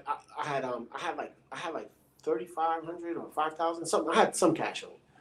About $5,000 cash, but they didn't want to do no workout plan. So when I went outside, it was on a Tuesday. I'll never forget this. I went outside on the courthouse steps, and I was just kind of like trying to figure it out, man. I was like, man, what do I do next? I had called my dad. I was like, yo, I'm in trouble, man. I need some help. He was like, can't. So my dad was my last call. I looked over in the corner, and I'm like, yo, I'm watching these people buy houses. Literally, like, it's going down right in front of my face. I was like, yo, this is crazy. And so the dude had just bought a house for like $2,000. And so I was like, man, let me go over here. Let me see what this is. So the lady starts calling off. It's the last property for the sale. Lady's just calling it off. She's like, you know, whatever, 123 Green Street. They start to bid. Some dude said $100. Another person was like $500. I was like $1,000. I'll take that. Some other dude was like $1,200. I'm like $1,300, $1,400, $1,500. So it stops at like $1,750. It stops at. And the sheriff was like, going once, twice, sold. You right here. Can I have your ID? I was like, what? I gave her my ID. She was like, you got to bring your cash down to room TG 500. And we're going to give you the paperwork and the deed to the house. I was like, what? So I was like, all right, cool, whatever. I thought it was a joke. This white boy's huffing and puffing. I mean, as soon as this lady, the sheriff and all the deputies go downstairs, they're like, yo, we'll remand your dollars to TG 500. I was like, all right, cool. This dude comes up, this white boy, he's running real fast. He got the backpack on. I already know what it is. He's like, yo, did the house on Green Street sell? I was like, yo, man, it just sold. He was like, man, I have to buy it from you. I was like, yo, man, you late. You already know what it is. He was like, man, I have to buy it from you. I was like, yo, what's in that bag right there? He was like, I got $65,000. I was like, yo, sold. You got to come downstairs. I'm going to give you this paperwork. He was like, done. I was like, yo, let me see the bag. He opened it up. The cash was in the bag. I was like, ding dong. But I was cool about it. I didn't really say nothing. So I'll go downstairs. You know, I pay my $1,700. The lady gives me the paperwork. She's like, how do you want this title? And I was like, yo, I need that bag. Homeboy gave me the bag. I was like, how do you want it titled? He told me how to title it, 123 Green Street LLC or whatever. And they wrote it out to that. I gave him the cash. They gave me the receipt. I gave homeboy the title. He was like, yo, thank you. I was like, nah, thank you. And so the next day I went to court. And this was funny. I was in Judge Tom, oh man, what was his last name? I forget. The white man's last name. It'll come to me. Courtroom 8E. I go up in the courtroom and I'm so excited. I'm like, yo, I want to explain the transaction to the judge. Like, yo, I figured it out. He was about to send me to jail. But he wasn't trying to hear this. This was a different kind of day. And he was like, Mr. Anderson, do you have the 15,000? It was no pleasantries. You know, court is all about, protocol and procedure. It's procedural. It's court equity. It's all procedure. Wasn't none of that, man. It was, yo, Mr. Anderson, do you have the $15,500? And I was like, yo, judge, check this out. He was like, Mr. Anderson, do you have the $15,500? And I was like, yeah, but judge, and he said the last time, he was like, man, I told you yesterday what was going on. We're not playing with you. Do you have the $15,000? And so I just took the backpack off and I started just pouring the money out. And like all the bailiffs in the courthouse, they was like, yeah, ain't nobody going to jail today. And so he was like, and so the other side was arguing, that's drug money, blah, blah, blah, blah, blah. And so the judge was like, Mr. Anderson, where did you get the money from? And I was like, Judge, I was trying to tell you, I bought a real estate tax lien certificate yesterday after court on the courthouse stairs directly from the sheriff, and I sold it immediately to an attorney that was late to the sale. And this is the difference. And dude was like, that's impossible. Tax liens take 12 months in the great state of Georgia and 45 days. I said, Your Honor, that's if it was a non-judicial tax sale. What I bought yesterday was a judicial tax sale, which didn't have a mortgage attached to it. And the sheriff gave me the deed on the spot. And I turned around and sold the deed to this attorney who was late. And this is the difference. And that dude was like, I've never seen that happen before in that way. He was like, that sounds like a great business opportunity. And that's how the real estate group partners started. So all that DJ stuff, all of that BT Rap City was out the window, man. I was like, yo, this is crazy. This is nuts.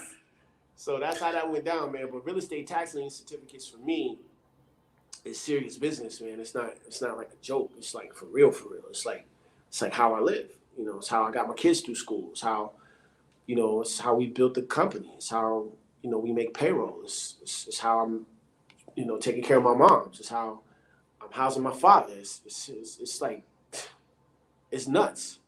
So I say this to say, if I can, you know, create these situations, not just for myself, but for other people. Because like now, you know, like I have staff, like my entire staff lives in different tax liens that they own. So my staff don't have mortgages. Like that's, like we pulling up and everybody's driving Range Rover. It's like, and it's not me buying them cars. It's them owning those cars without no notes. So it's a lifestyle. And it's like people who are subscribing to these ideas, ideologies, it's benefiting their lives. So it's deep, man. It's not just a story on YouTube. It's for real. Right. But we got to practice, you know. Right. I want to second what Ken Porter said. Amazing. Definitely an amazing story. And I believe that if I'm not, please correct me if I'm wrong. Particularly here in New York City, each borough has a specific day which they have these auctions on the courthouse step. Is that correct? Yeah, I'm about to give you a treat right now for your listeners. This is privileged information that I'm getting ready to share right now. Normally, in order to share this information, people have to sign NDAs. They got to sign contracts. my remand fee for the retainer is like $15,000 on high level information. But I'm about to just break this whole thing down for New York City. The reason why we put the office at 30 Wall Street on the 8th floor is because of what I'm about to share with you right now. Pull your pens and pencils out. Monday, the Bronx County Courthouse, 11:15, real estate tax sale inside the county courthouse. Tuesday, Nassau County, 11 a.m., Nassau County Courthouse, real estate tax sale conducted by the judge at the Nassau County Courthouse. Wednesday, Manhattan County Courthouse, City of New York, downtown. Their time, I believe, is 2 o'clock, but you got to check post-COVID. I could be wrong. It was 2:15 prior to having been to the sale since COVID. I was grounded. So we're getting ready to start back up, but I was grounded. But prior to me being grounded at 2:15 was the time in Manhattan. Kings County, Brooklyn, Kings County Courthouse, downtown Brooklyn. You know where it is. You know what it's about. Their sale starts at 11 a.m. And then, of course, Queens is Friday. Queens County Courthouse, 11 a.m. on Fridays. So that just broke down the whole entire New York City tax lien certificate game for you. And that is the schedule, which runs every day of the week. In Georgia, we have to wait 30 days on the first Tuesday of the month to be able to go out and do our thing.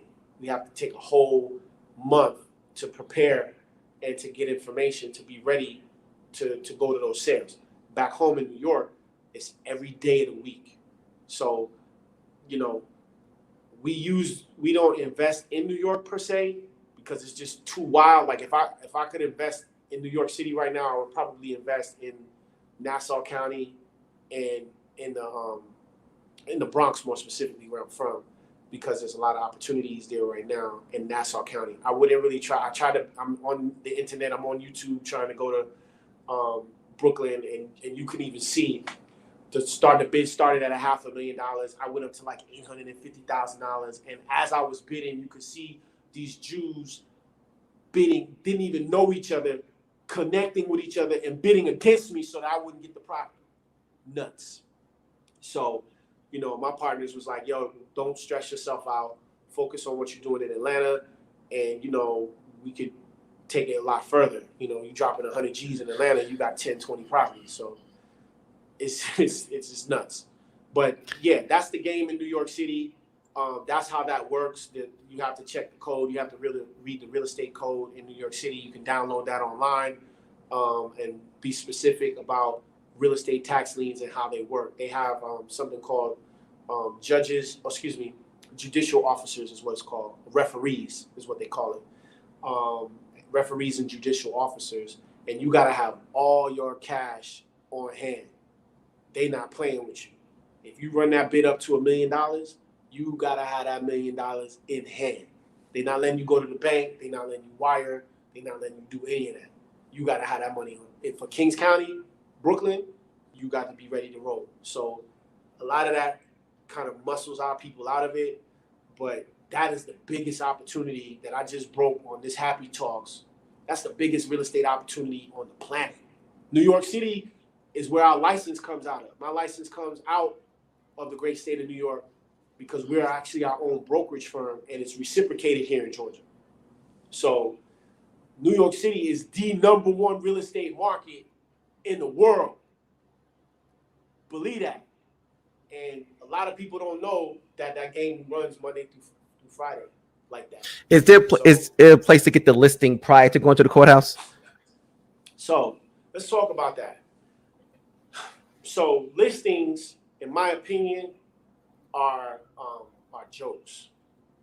Property Shark is a joke because that information is not accurate. And so we talked earlier about Robert F. Smith and the importance of that talk at Columbia University. And the reason why that talk is so important is because Robert F. Smith speaks specifically to something called arbitrage. The arbitrage is the ability to identify opportunity and buy it for the low and sell it for the high. That's what arbitrage is about. What we're practicing and what we're discussing right now is something what I have deemed or termed real estate arbitrage. Okay, real estate arbitrage. So in order to practice this, you got to have what we call crystallized information. The reason why Real Estate Group Partners is doing as well as it's doing is because we're not dealing with speculation. We're not paying $1,500 a month to have a subscription to Property Shark. We have our own internal research and development R&D department, which is headed up by a sister named Makia Cooper here in Georgia. And we own the R&D department, okay? So we have abstractors, title abstractors that are inside of these different counties that are communicating information back on a daily basis to our R&D department. And our R&D department locates these opportunities directly from the courthouse. It's not us getting the information from Property Shark or from a third party. It's us getting the information directly in the courthouses. See, what my son's mom, what I'm realizing, this is how dope the universe is. This is why we shouldn't be angry about our challenges in life, our trials and our tribulations. Because when I was in that courthouse trying to figure out how to pay the child support bill for $15,000, the same exact court that I was in that was trying to put me behind a wall for 15 racks was the same courthouse that we go to get the equity to be able to pay the bill. It's the same place. The same judge that has the power to rule to send your black behind down the road for 40 years is the same judge that can rule to set mortgages aside. It's a court of equity. And I'm in the game for the equity. I'm not here for any other reason. I'm here to get the equity that I'm due as a black man in America without, breaking the law. So in my mind, right, I have to be able to understand where these deals are coming from, and they're coming out the courthouse. So I've devised an entire research and development department that's dependent on locating the opportunities that are coming from the courthouse. The arbitrage is coming from the same place that is causing pain. Same spot. We're just focused on, when people file bankruptcy, the Schedule D and E and all that stuff lists all their assets. Schedule D lists all the debts. E lists all the assets. So I can go on the Pacer and I can look and see everybody that's filed bankruptcy. I can see what they got and contact the bankruptcy attorney and do my deals right there. Property Shark ain't doing that. That's virgin off-market properties. But Negroes is paying Property Shark $2,000, $3,000, $4,000, $5,000 a month for incorrect information, when I can go to the Pacer and get that for free. New York City puts out a legal newspaper. All the legal newspaper in New York is printed out by one paper, the AMLS. It's the law organ for all 5 boroughs and the state. And you can't go to court without your case being printed in this newspaper. So why can't you go into that system and pay for access and set it up in such a way where you're able to get all of the properties that are being advertised? Because the law says that it has to advertise for 4 weeks prior to it getting being adjudicated by the judge. That sounds like what Property Shark is doing. All they doing is getting access to all of the properties as they're being advertised for 4 weeks before the sale. You trying to do the real estate game. Why don't you have access to the courts in whatever counties you're trying to get down in? That should be coming to you on a daily basis. You should be having people that do that research. So when you come into office, it's like, yo, what's the update? What's on the horizon? Like that's how the deal pipeline goes. That's how you locate the arbitrage, and then you pick which ones you are interested in based off of what's going on in these NPU meetings. But oh, wait a minute, we're not going to NPU meetings. We're going to the Barclays celebrate DMX's life, but we not going to the NPU meeting to see what's next in the Bronx with the regentrification going on between 174 and 233rd Street. We not doing that. We going to the Barclays. We going to see Cat Williams. We going to hopefully we going to go see the Knicks didn't make it and the Nets didn't make it either. So where are we going? So this is the arbitrage, man. This is how you get the information to make decisions. And we're not spending enough time on our research and development to get to the crystallized information. With the crystallized information, then we can go to the partners and be like, yo, we have crystallized information. Crystallized. That's what the crystallized information is, what the military uses when they launch their bombs on, the people that they're going after. They don't operate on speculation. They operate on crystallized information. That means it's solid. Right. So that's what we got to do. We got to start, moving like that. Right. So speaking of crystallized information, opportunity zones and the mitigation strategies, like let's get into that a little bit.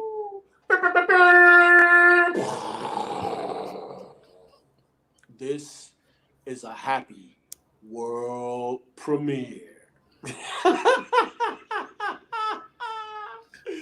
Yo, the opportunity zone, man. How dope is that, man? Wait, hold on 1 second.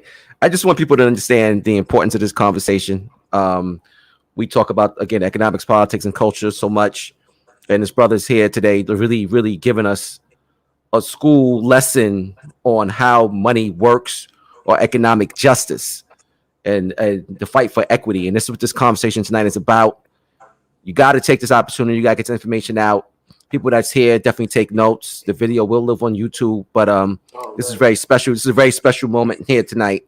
Sorry about that, Dr. Anderson. Okay, please continue. No, you setting it up, man. This is an imprint. Like, this is like the blockchain. We imprinting information on the blockchain right now. So you are indeed correct in that. So the opportunity zones, pretty dope idea, concept. There was a talk that I gave at New Birth. It's like some of the dopest talks that I've given have been in the Black church. If you guys go to YouTube and type in opportunity zones, I think it was 2019, I did this talk at Jamal Bryant's church, New Birth Baptist Church in Atlanta. And we discussed the opportunity zone. It's a 120-minute talk.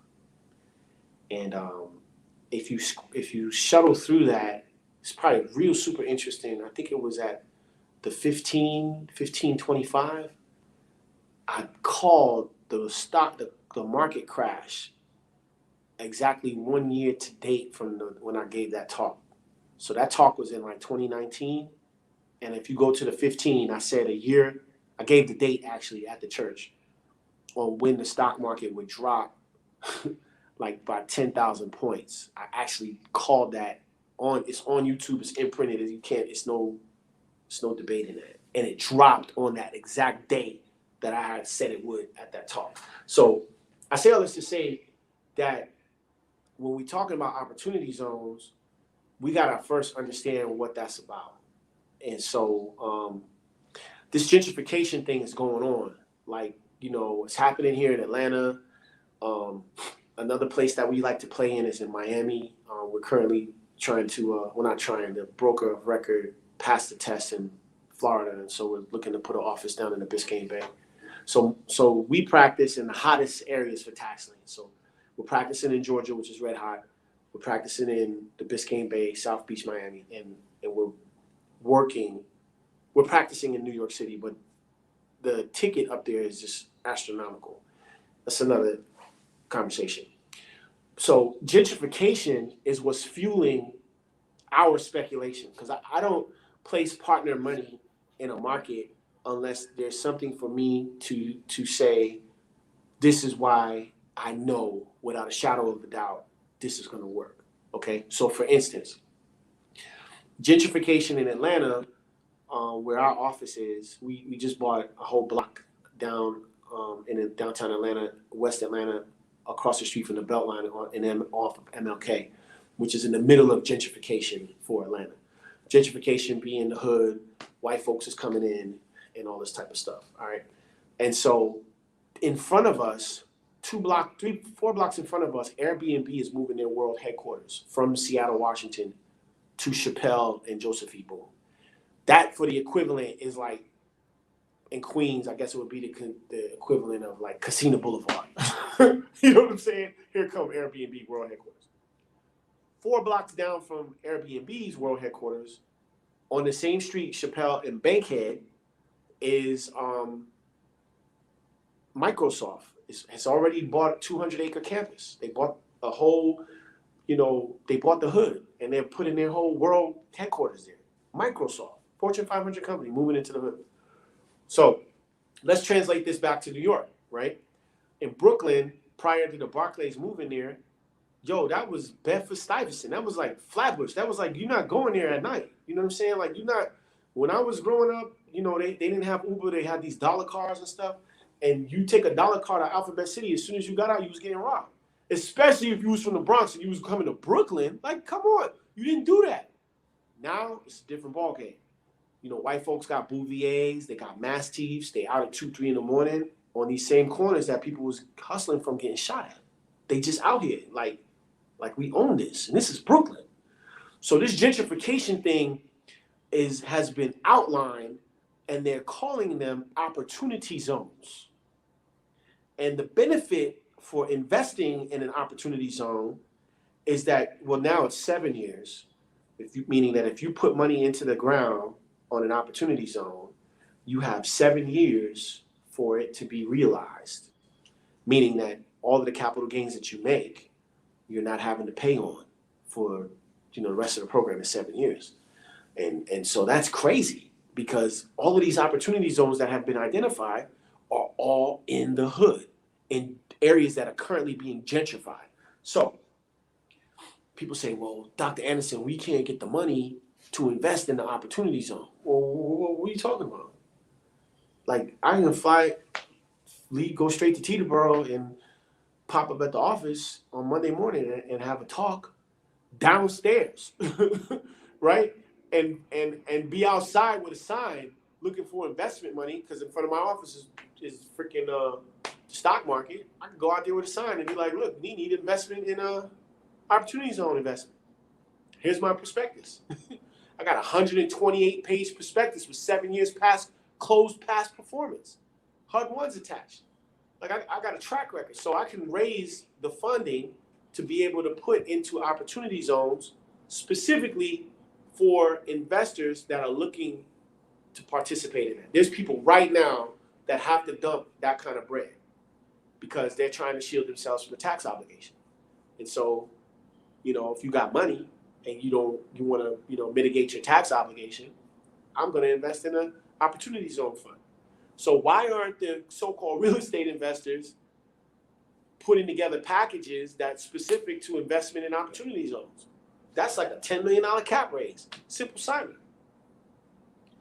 So the Opportunity Zone Fund, even though there's gentrification going on in the hood, we got this program which is drilled into U.S. tax code. This ain't no lobbying strategy, that Wesley Snipes was using. This is the real deal. This is U.S. tax code. Why are we not doing that? We don't know. We don't have no understanding of that. So that's the power of the opportunity zones. That's powerful. Mm-hmm. On a note of opportunity zones, do you support the theory that infrastructure supports economic development? Yeah, most definitely. Ryan Gravel, man, you did your research. This dude was prepared. So what he's talking about is Ryan Gravel was a student here in Georgia at Georgia Tech in 1999, wrote a thesis statement that infrastructure promotes economic development. And he was able to identify old infrastructure in Atlanta from like 100 years ago that was literally used to move Africans, human cargo, and the crop. Well, we'll just call it the crop. I can't really say it was human cargo, but we'll just call it the cotton crop throughout the city. And he identified these tracks and unearthed them and figured out a way to create something called a Beltline. So in Atlanta, what was happening is that they made a 285, which is a circle, a circular highway. And what was happening is that people were coming into Atlanta to work, but they were driving out to go live in Southwest Atlanta and Cascade and Gwinnett and, you know, all these areas around and outside of Atlanta. So when the research was done, it came back that these people were literally pulling the resources out of Atlanta back to wherever they were living. And so they weren't paying taxes within the city of Atlanta. It wasn't benefiting the city. So they were trying to figure out a way to bring people back into the city, make the city hot, make the city a place where people can live. And they came up with this Beltline. And the Beltline, literally, the infrastructure is fueling economic empowerment, which is fueling, I mean, we're right in front of this Beltline in the hood. A whole block we bought for $5,000. We bought a whole block for $5,000. And we're literally building 55,000 square foot facility, commercial facility, and my price per square foot is $250. So what does that mean in the real estate world? I'm about to have a $10 million valuation. You know, that's double digits. That's unheard of. You know, it's unheard of. So that's all because, you know, of this infrastructure concept. Infrastructure promotes economic development. So, you know, I'm of that notion because I'm benefiting. Excuse me, not me, but the business is benefiting from that placement, from that speculation. So yeah, I'm all for that. Wow, that's powerful. Definitely want to talk. Definitely, I heard about this before, the opportunity zones, and I'm glad you was here to talk about that and the whole thing about the infrastructure and development, economic development infrastructures, how those two tie in together. I kind of want to move to something else for a minute, still kind of in the same vein. Just being an entrepreneur and talking about things like E2 investments, EB5 programs, and how foreign nationals benefit from that. Could you please explain that a little bit, please? Yeah, so I got a homeboy. His name is Carmichael Johnson. Carmichael is a major investor in the Atlanta area. I mean, really international. I wouldn't even just relegate Carmichael to Atlanta. And so when early on in my investment career, I guess I would say in my capital raising game, my cap raise game, I had sat down with Cole and I was like, yo, Carmichael, how do we get to the level that you at? You know, like, what's this about? And so Cole was like, yeah, we on the road show. I was like, the road show? What are you talking about? It's like, yo, we going to Dubai, then we going to Mumbai, India, that is. Then we going to Singapore.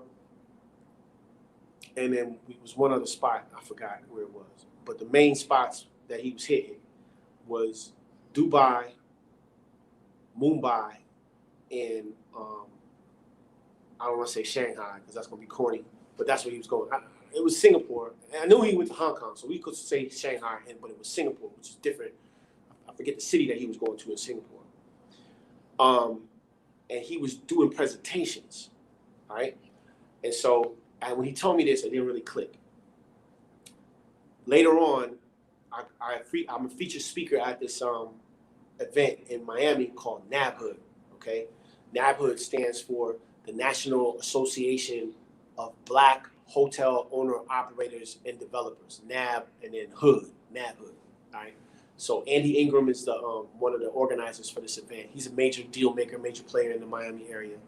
And Mr. Roberts, who's one of my mentors, like Robert F. Smith in New York is, Mr. Roberts is the chair for NABHOOD, okay? He's the chairman emeritus, all right? And so they allow me to speak at this conference. And so about tax liens, tax lien investing, tax lien certificates, blah, blah, blah.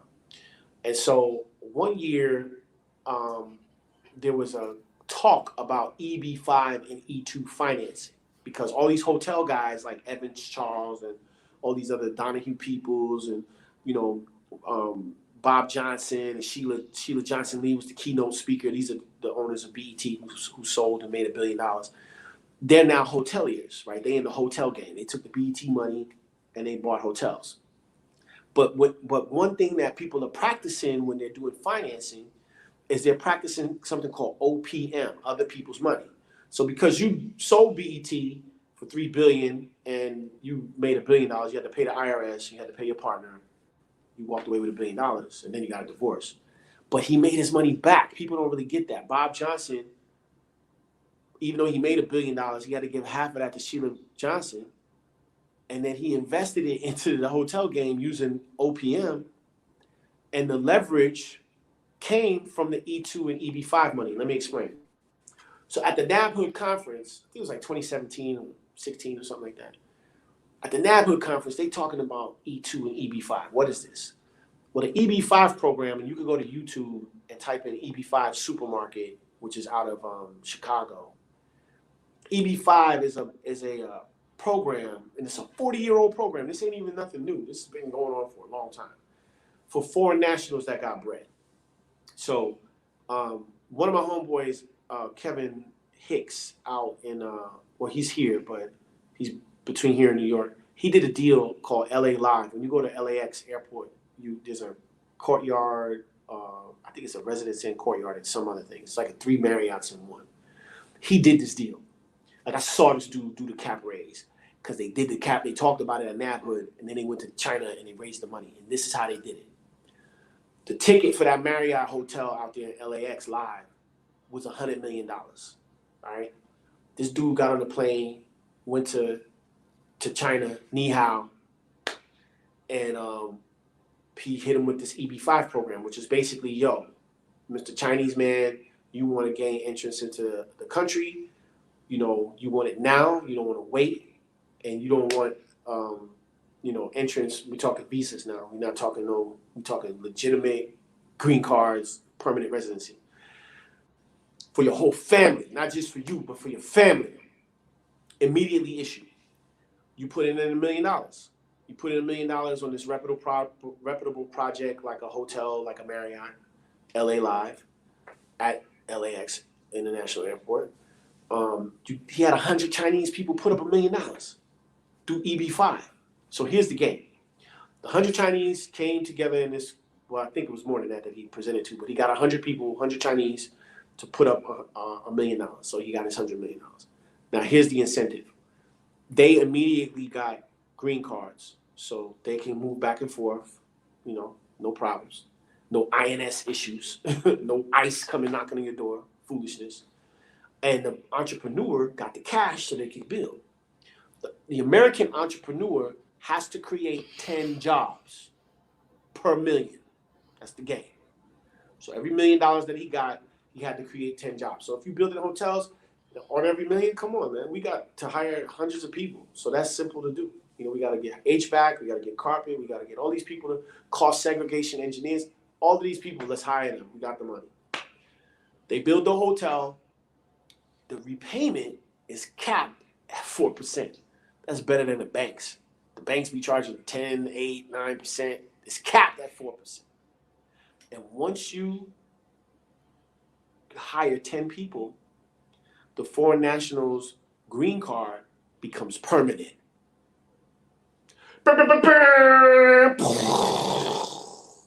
So now, here's all of the money for hotel investment coming through the EB5 program. Oh, well, Dr. Anderson, I don't have $1 million project. E2 says, and this is the language they use, they don't even put a number on it. They say a significant investment. Any significant investment. So the EB5 program is a direct investment, meaning you could give one person $500,000 to $1 million, or indirect investment, kind of like how my man Kevin Hicks did on his syndication deal with LA Live. The E2 program says significant investment. And so what their language code word translated into significant, somewhere between $150,000 and $500,000, that could be deemed significant. So now, again, I told y'all earlier, we're not into the whole bank thing. We don't have to use bank financing. That's low-level entrepreneurship, right? You go do the road show and go to China, ni hao. You can go to Dubai, go to Mumbai, you can go to even Japan, arigato gozaimasu, hakumayen, right? And now we're raising millions of dollars because people need to get entrance. And then what's crazy to me is, you know, the previous administration was like, yo, build a wall. This is how you know, like, ignorant white people to me are hilarious, because they was talking this build the wall rhetoric, right? But these people who got bread, they don't move like that. They come in here and they put up a hotel. They not waiting to cross no or dig no trench to get in here. They paying $1 million and they getting immediate access for their whole family. Ain't nobody digging no trench, jumping over no fence. They got an EB-5 program. Why is Slick Rick the ruler taking 40 years to get naturalized? Rick just got naturalized 2 years ago.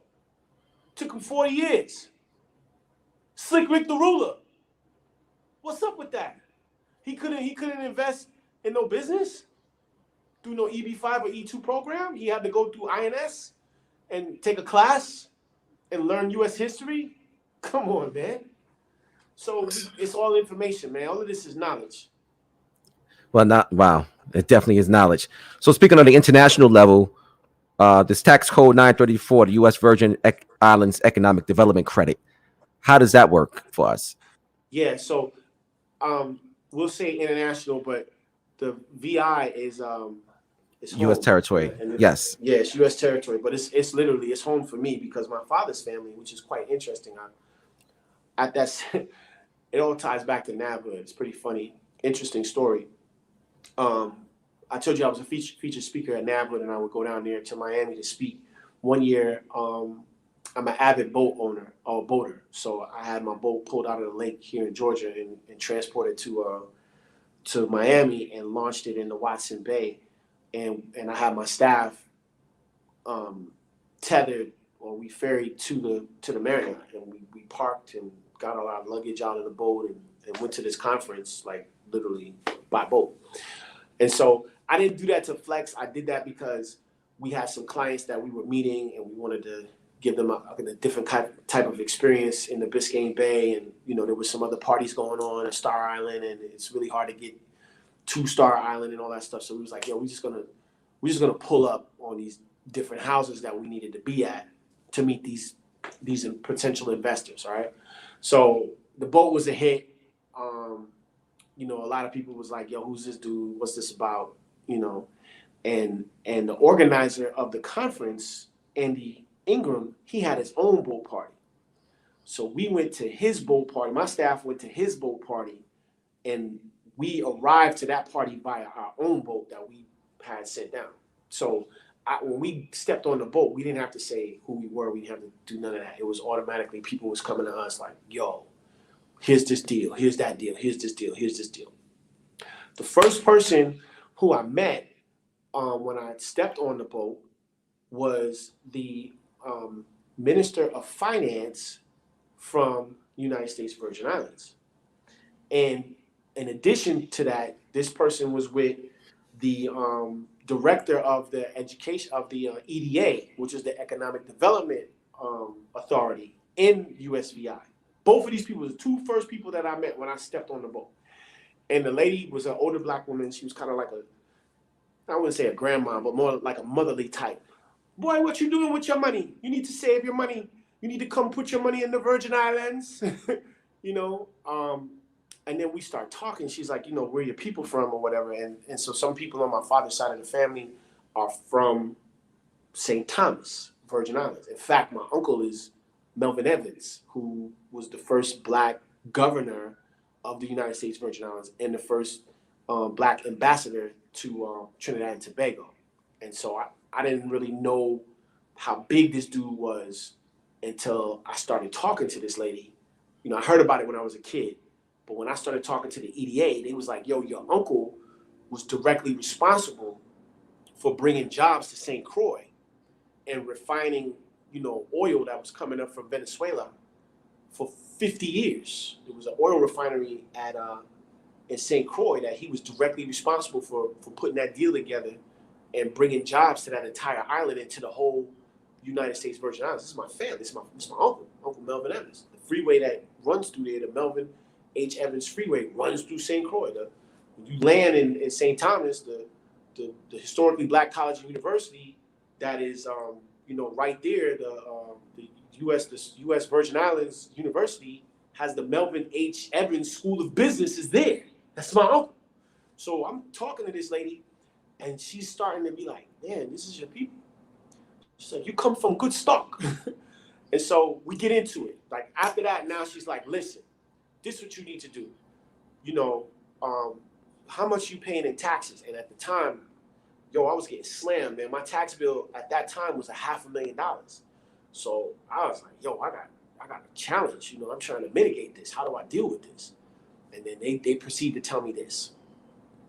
She says, if you move your business, she says, where's your current business currently based right now? I was like, well, our management company is in Atlanta, but our equity company is in New York. All right. So what does that mean? That means that we have the management company who does all of the work, the placement, the research, all of that stuff. That's done in Atlanta. New York City is where I go and I raise my money. Right. My office is just here, so I can go up there whenever the hell we need money, and I go open my mouth and I raise crap loads of money, and we come back to Atlanta and we place it. Cool. But she's like, where is your headquarters located? For tax purposes, where are you based? And I couldn't answer that question. And this was like 4 or 5 years ago. It was 2018 is what it was, 4 years ago. Could not answer the question. And she goes, son, you come home, you pay 4% personal and no more than 10% on corporate. Lighter.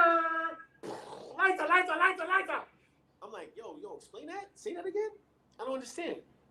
From my understanding, I thought that I had to be on the island because Puerto Rico has a similar type program. We'll get into that in just a second. Section 934 of the U.S. Tax Code states that I got to be on island 180 days out of the year. I can't do that. I got a family. I'm in Atlanta. How's this working? She was like, yo, you could stay in Atlanta. Your business has to reside on island. You in real estate, you could buy some land, build a building, or just buy the building. And you have to hire 3 Virgin Islanders. Well, we need CPAs that understand VI code so they can make sure that things are, jiving and nothing's out of order. And we need somebody to answer the phone down there. And we could use a researcher in St. John because there's a lot of opportunities going on down there as well. So there's my 3 people. You make a minimum investment of $100,000. That's easy to do. Especially in real estate. You have 3 people that you hire that are Virgin Islanders to make a payroll, and all of your proceeds that are generated, whatever your expenses are, income minus expenses, whatever that number is, you pay 10% on. So if we do $10 million and it costs me $9 million to make the 10, I'm paying 10% on $1 million. That's $100 to the VI. Thank you. So that program is super powerful, especially in the current administration that's crazy talking 41, 42, 43%. So this is the type of information that we need. But what's crazy is if I didn't know about NABHOOD, if I didn't prepare to be able to speak at NABHOOD, if I didn't even ferry my boat down there, everybody thought I was crazy. They was like, hey, what are you doing? You doing what? Oh, you're doing too much. I said, oh, you're doing too much. And I was like, nah, I got to do it like this. And I stuck with my guns and I did it. And I sent a message. And then people responded accordingly, And that one piece of information, I have people send for me, man. Like they send it for me on private jets to explain this process to them, and they paying me. Like they wiring money and then, there's a jet waiting and then we going out and we having these kinds of conversations and they paying big money for that. I know you're going to tell us about Puerto Rico. Puerto Rico, Section 934 of the U.S. Tax Code requires that you be on island 180 days out of the year. Same kind of setup, but you're paying 4% taxes. But Puerto Rico really is set up for these Bitcoin guys, people that are doing, when I say Bitcoin guys, I'm talking about 20, 30, 40 million dollars. But for the person that's, doing under 10, under 5 to 10, Virgin Islands is the place to be, and plus, you don't, when things get crazy, you want to be able to go somewhere. We, as Black people, we don't have nowhere to go. I mean, everybody's like, yo, go back to Africa. Like, some people can't do that. Like, you got to be able to get on a plane to do that. You know what I mean? I mean, we could get to Bimini on a jet ski from, they have a jet ski run from Lauderdale to Bimini. Like, you in the Bahamas in like 2.5 hours on a jet ski, man. You know what I'm saying? I wouldn't try to do that going to VI. That's a little crazy. But you can get to the Caribbean on a jet ski, man, from Florida. So, you know, if you got a boat, you can launch your boat in Savannah to Miami, gas up, Miami to, you know, Havana, and then DR, go into Puerto Rico, and then you get into USVI. I mean, people do it every day, you know. So it's just, you know, how we need to be moving, man, how we need to be thinking as our businesses grow, you know what I mean? Right. So you talked about Bitcoin people. What are your thoughts on investing in cryptocurrency?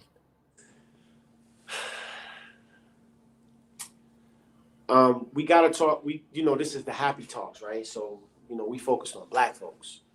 And when we look at Black wealth and what that looks like, we could take Alonzo Herndon, for instance. This is the first recorded Black millionaire in U.S. history.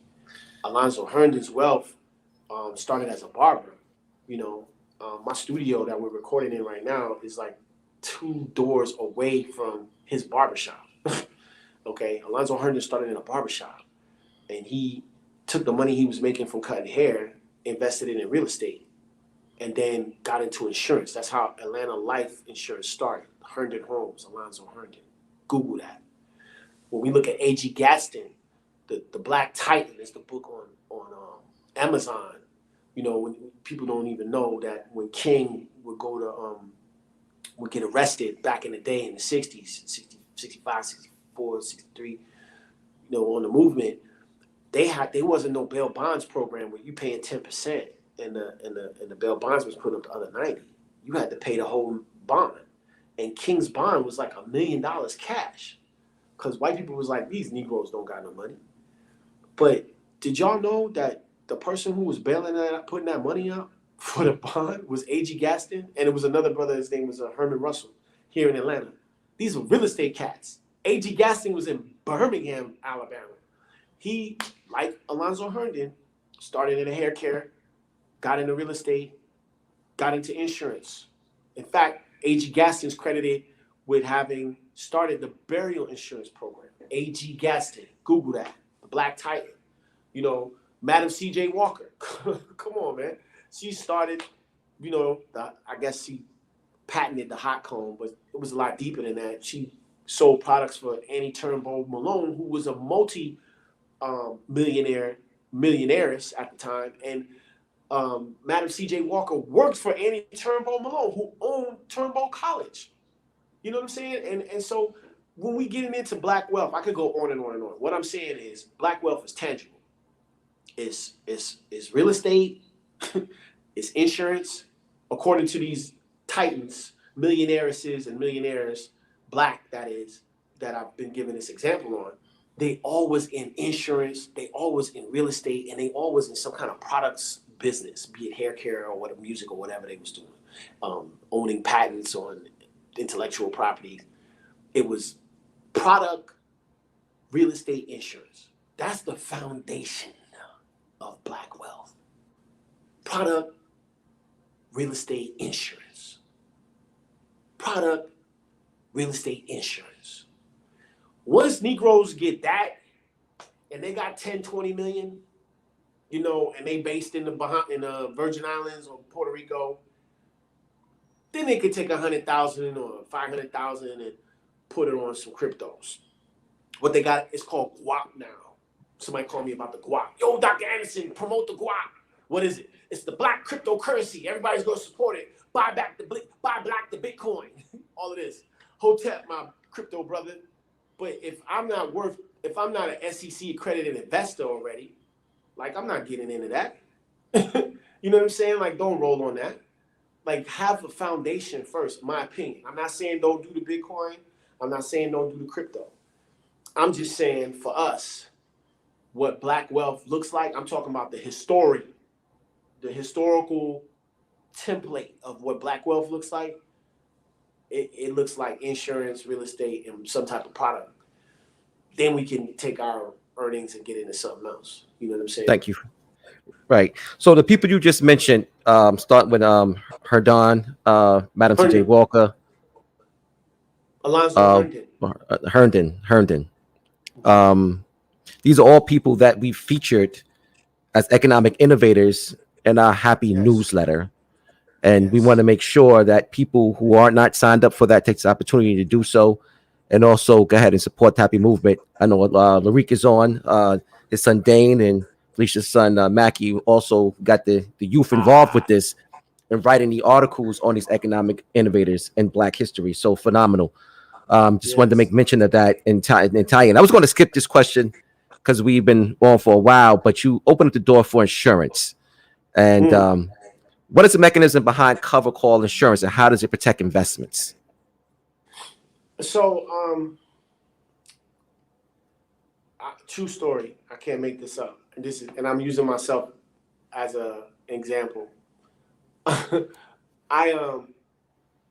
had invested in so during the pandemic, Atlanta like closed up big time, but the suburbs around Atlanta never stopped. Muskogee County, which is Columbus, Macon never stopped. We in Macon super hard. Augusta never stopped. Savannah. So we in all of these like pocket areas around Atlanta, and these past 18 months we've been investing in these areas because we couldn't do anything in the Atlanta area because Atlanta was totally just shut down. And so clients were still rolling funds over. They were rolling over more money than they had ever rolled over before because the pandemic allowed them to roll over up to $100,000 without any penalties. We had to put the money somewhere. I go down to Muskogee County and I buy this house on Lawyers Lane. And I was supposed to go back down there and make sure the locks were changed. We never got around to doing it, so the door was like wide open. It was closed, but then it was wide open, and vagrants got in there, and then there's a fire. Okay, it was my intention to insure the property, but with everything going on, I didn't handle that the way that I should have. And like, this is a no-no on me. It's like a double no-no because like I have relationships with with New York Life. I can write insurance through Mass Mutual. I can write insurance through Lafayette. I got insurance carriers, right, that I am able to write insurance through. So this was like a total, like, what am I thinking? And so my agent goes down there to check on the broker goes down there to check on the market, and they're checking on all the houses, and they go and check on my particular house that's in my IRA or whatever.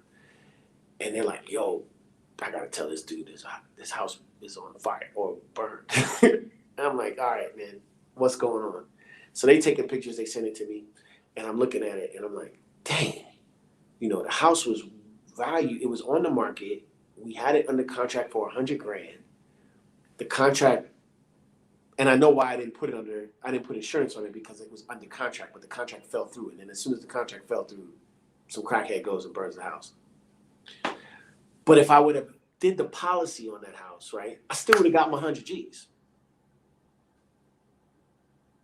So to answer your question, why is cover call insurance? Well, Coverdale insurance is separate, but why is insurance important? It's for that exact reason. Because the equity that I spent out of my IRA, whatever $35,000 we spent on the house, I could have got that back plus 3 or twice, without even this transaction going through that fell apart. So insurance is major. Insurance protects wealth, is what I'm saying. And insurance is a direct protection for wealth. And as you start to amass, wealth, you have to protect it. You have to insure it. And I'm of the notion that, we will insure assets, right? We insure our cars, we insure our houses, but we won't insure our lives. Like this body is like my number one asset. You know what I mean? Not my house. My house has insurance on it. It doesn't have a mortgage. It has insurance, no mortgage. But if I pull a policy out on my life, you know, now I can pull from my life to do whatever the hell I want to do. So for instance, there's some people from Miami coming in the next 2 weeks we have some commercial property on the market in Augusta. One is like 500,000. Another one is a hotel site. It's on the market for like 1.5. The numbers are crazy. So it's like $2 million worth of real estate, commercial. And these people are flying in. We're gonna pick them up, take them out to Augusta, and this is the bank with the buyers, the prospective buyers that have already sent in contracts on this stuff, right? So we about to realize some real serious commissions, okay? At that level, when you're talking $500,000, $1 million, right? I'm not putting that kind of money in the bank. Like FOH. Right? That's not happening. I'm gonna call Mass Mutual, or I'm gonna call New York Life or Lafayette, right? And I'm gonna do a single pay premium. You know, how much can you take without me activating the MEC, which is a whole nother conversation. The MEC is an insurance taxes that you got to pay on the money that goes in the insurance policy. How can I avoid that? You know, and that money's going to go into an insurance policy. If I max one insurance policy and I'm going to trigger a MEC, then I'll put some insurance on the wife, right? If that triggers the MEC, I'll put some more insurance on the kids, or you know, hey, let's just spread it around. We got $1 million. Let's put 5 here, 250 here, 250 here. Let's spread it around. Spread love. The parents, we got to put some more insurance on mom, dad. Hey, I'm going to put another 100 G's on you. Oh, we can't? Okay, we'll split it up. 50 on mom, 50 on dad. How about that? And so now I have control over these policies, right? If mom expires, I can, you know, realize those. I won't call it a gain. We'll call it not necessarily inheritance. It's a death benefit is what it is.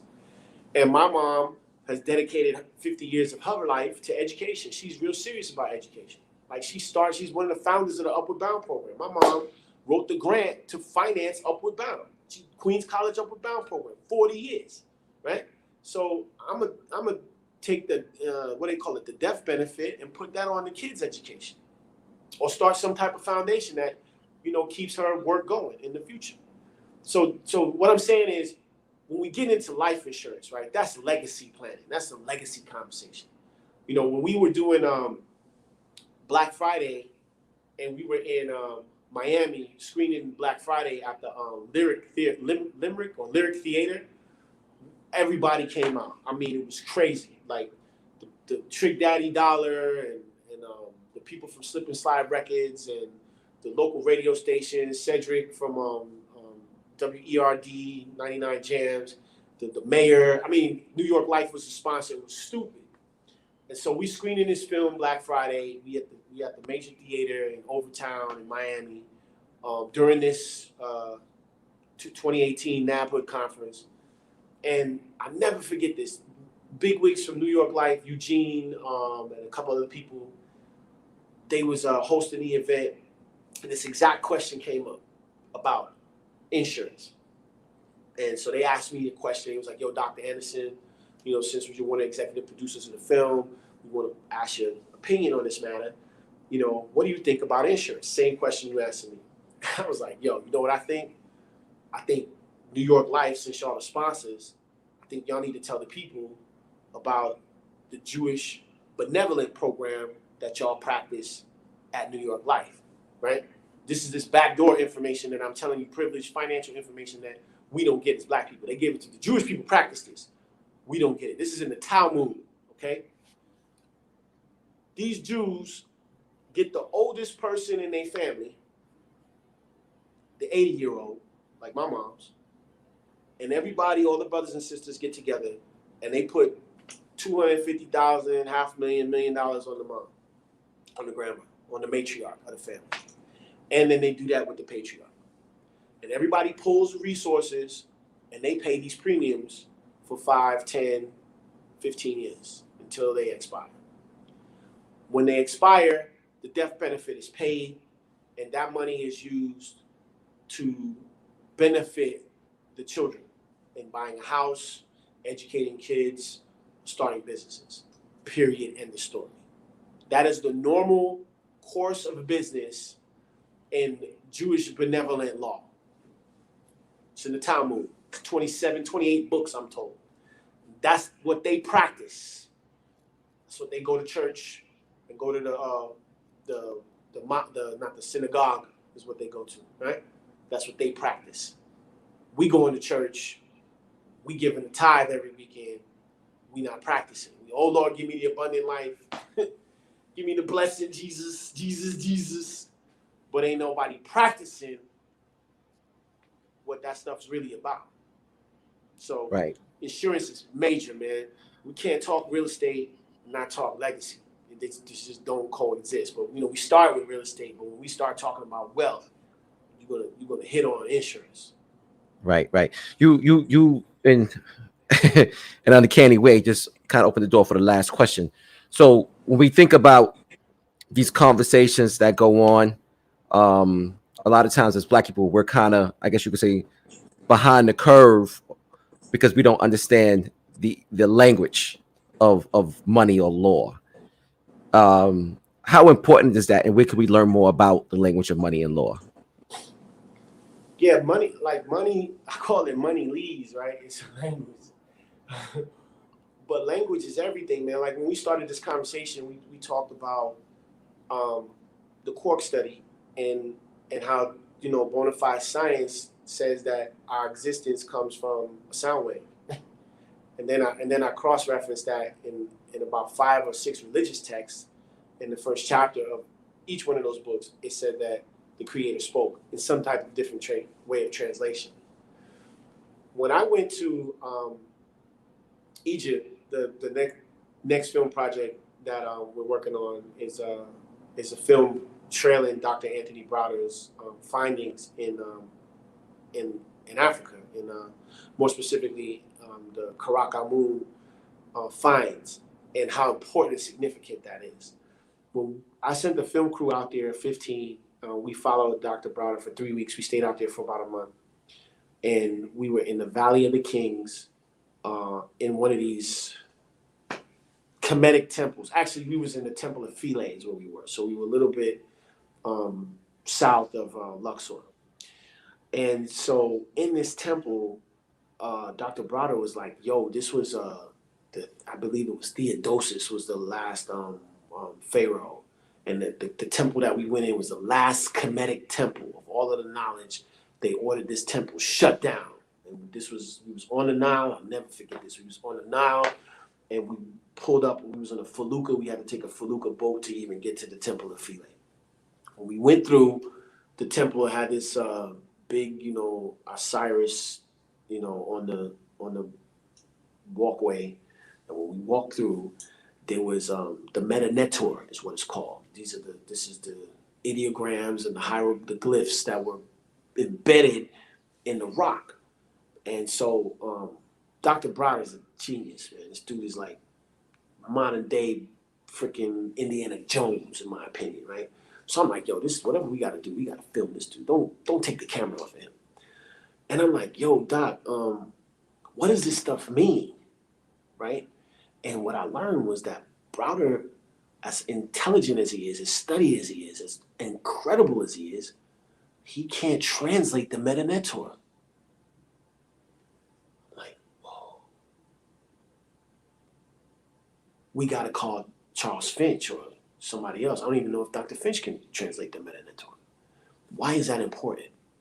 We can see, we can speculate on what the ancestors were trying to communicate, but we really can't interpret what they're telling us, because I don't know anyone in the community that can translate the Metanetor. Now, I'm not saying that Tony Browder can't read the glyphs.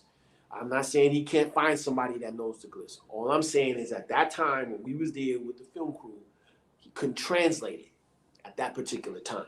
We didn't have anybody around us. Dr. Finch wasn't there. No, all of these great scholars, nobody else was there to say, this is exactly what this is saying to us.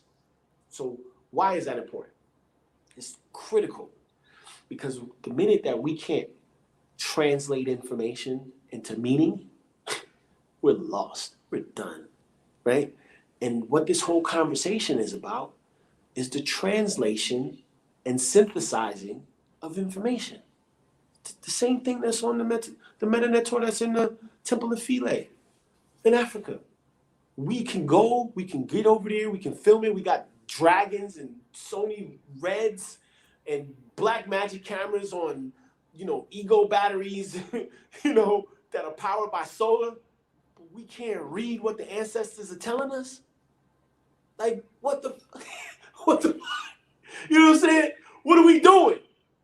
So language is everything, man. And if these Jews can have 28 different books that tell them how to handle their finances, where are the books for black people that tell us how to handle our business? We don't even have that. Or actually, maybe we do have it. Maybe it's written in the Temple of Philae, but we can't even interpret it. Wow.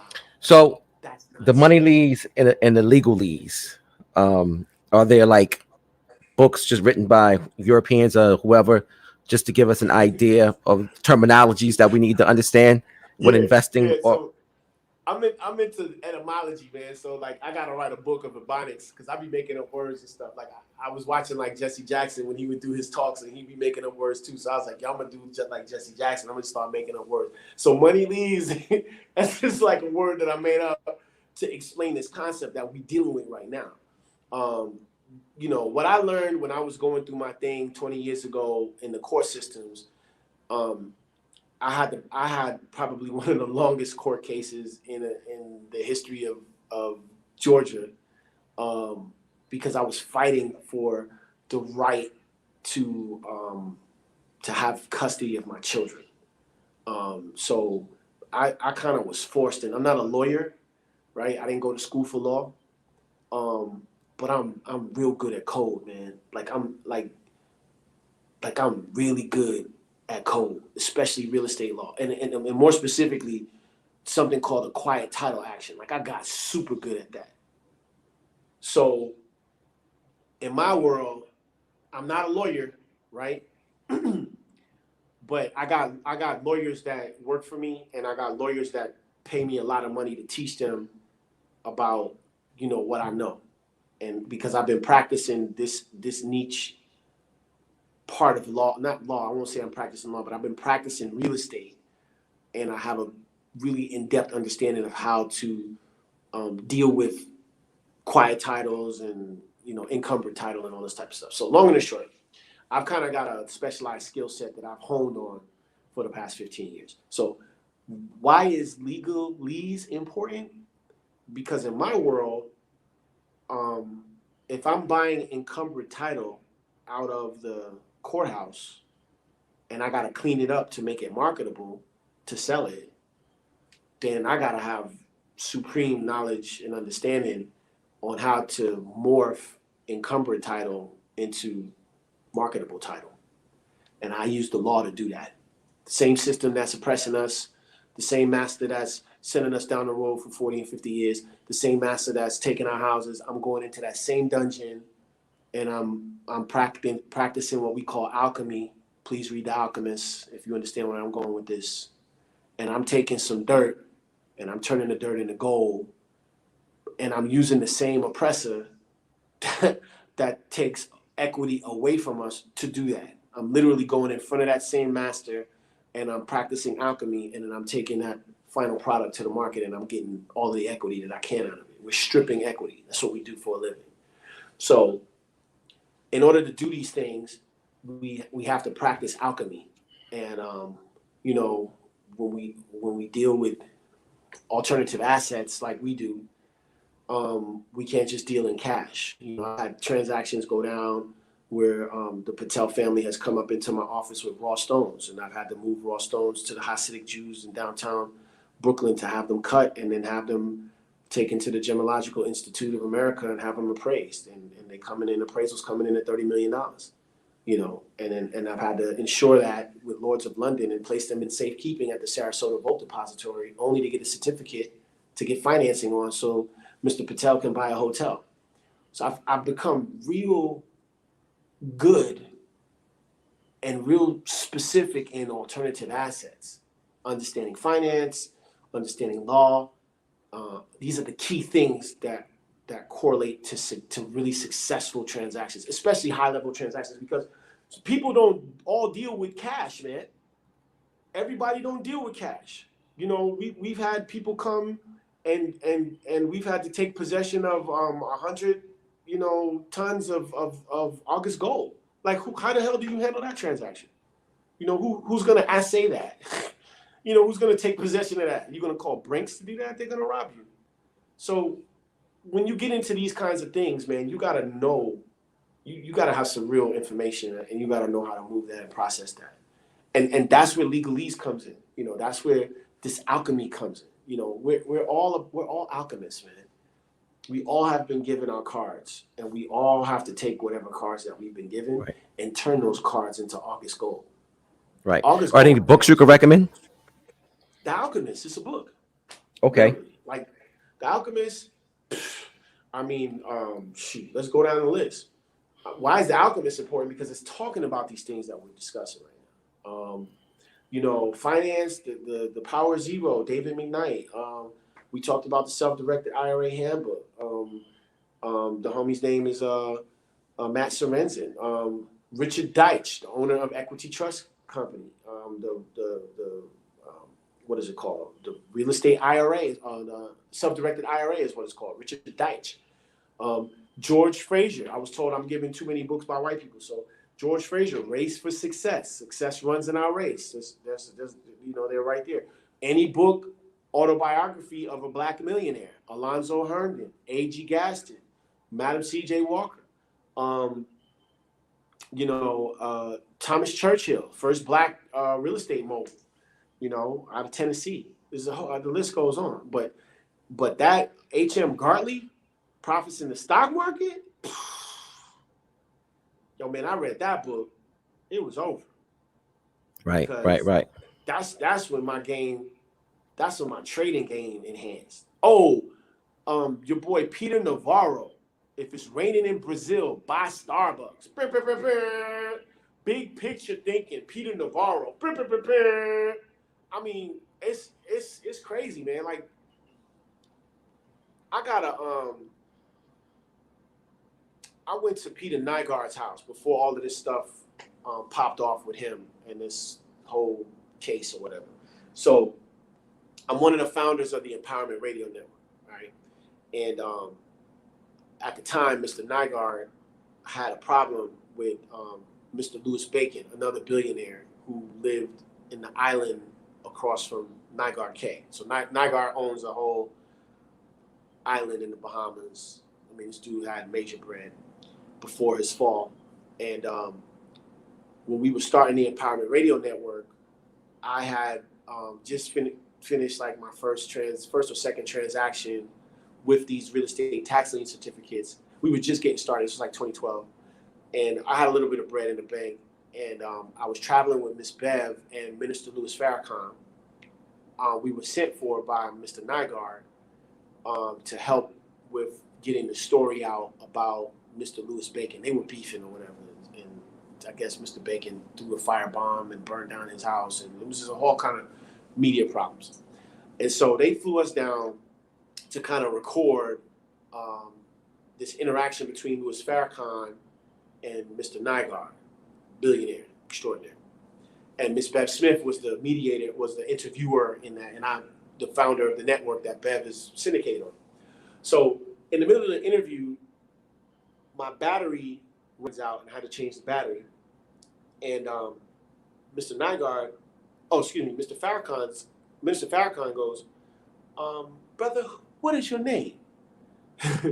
And I was all excited to respond. And Miss Bev was like, hold on. She was like, oh, Louis, you didn't know? This is David Anderson. He's the owner of the network that's bringing me back on the air. You know, the Empowerment Radio Network had Roland Martin on in the morning, Warren Valentine in the midday, Rashad Ritchie in the afternoons, Miss Bev at night, and then we had like Zaza Ali and Professor Griff, my next door neighbor, on the overnight. It was crazy. The Power Radio Network was nuts. And so Mr. Nygaard goes, you're the syndicator? And I was like, yeah, you know. And he goes, how can we help you? I was like, yo, I need 35 codecs. Codecs are these machines that connect to the radio stations. And I had my business plan on me and everything. I emailed it to him while we were sitting right there. I was like, yo, I need 35 codecs right now. And they did the deal. And when I got back to Atlanta, we had the codecs at the studio, and I got in the car and connected all of them to the radio station. So anyway, I say that to say that's how that deal went down. You know, it went down all based off of being in the right place at the right time. And that's kind of this alchemy thing that we talked about. But I'm telling you this story because when we were doing and conducting the meeting, we were inside Nygaard's library. And this guy at the time had to be worth, he's a billionaire, you know, he's worth like $8 billion, $3 billion or something crazy like that. But in this dome-shaped room that we were conducting this interview in, it was floor-to-ceiling books. Floor-to-ceiling books. And you can tell about somebody when you're looking at their library, what they're into, what they're reading about. Everything was like anti-aging. This guy's trying to live past 120 years. It's crazy. Stem cell research, all this type of stuff. But my takeaway from that was this, which is why I'm sharing this story with you. I got to see what real wealth looks like. It wasn't no Bugatti. Being on this island, it wasn't none of that crazy stuff. It was books from the floor to the ceiling, right? And I was like, damn, when I get home, I gotta have an area in my house dedicated to information specific to business, Black business. And since 2012, I practiced that. I mean, there was some other crazy stuff going on in this property that I wouldn't recommend that you do, but that was something that impacted my life major, man. You know, the people that I meet, these billionaires that we running into doing business with, they major on their information. They don't slink on that, man. So we have to, you know, we have to learn from those encounters. Right. So Dr. Anderson, any closing words, any last remarks?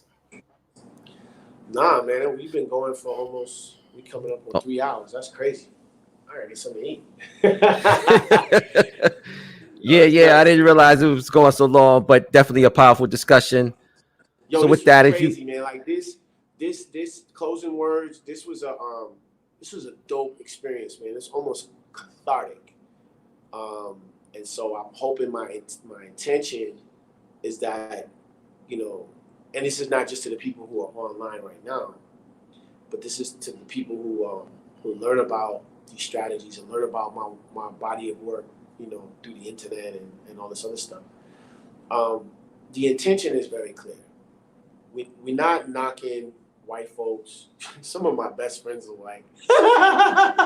I've always wanted to say that, but we're not knocking other people, man. You know, we're not knocking the Chinese. We're not knocking the Arab.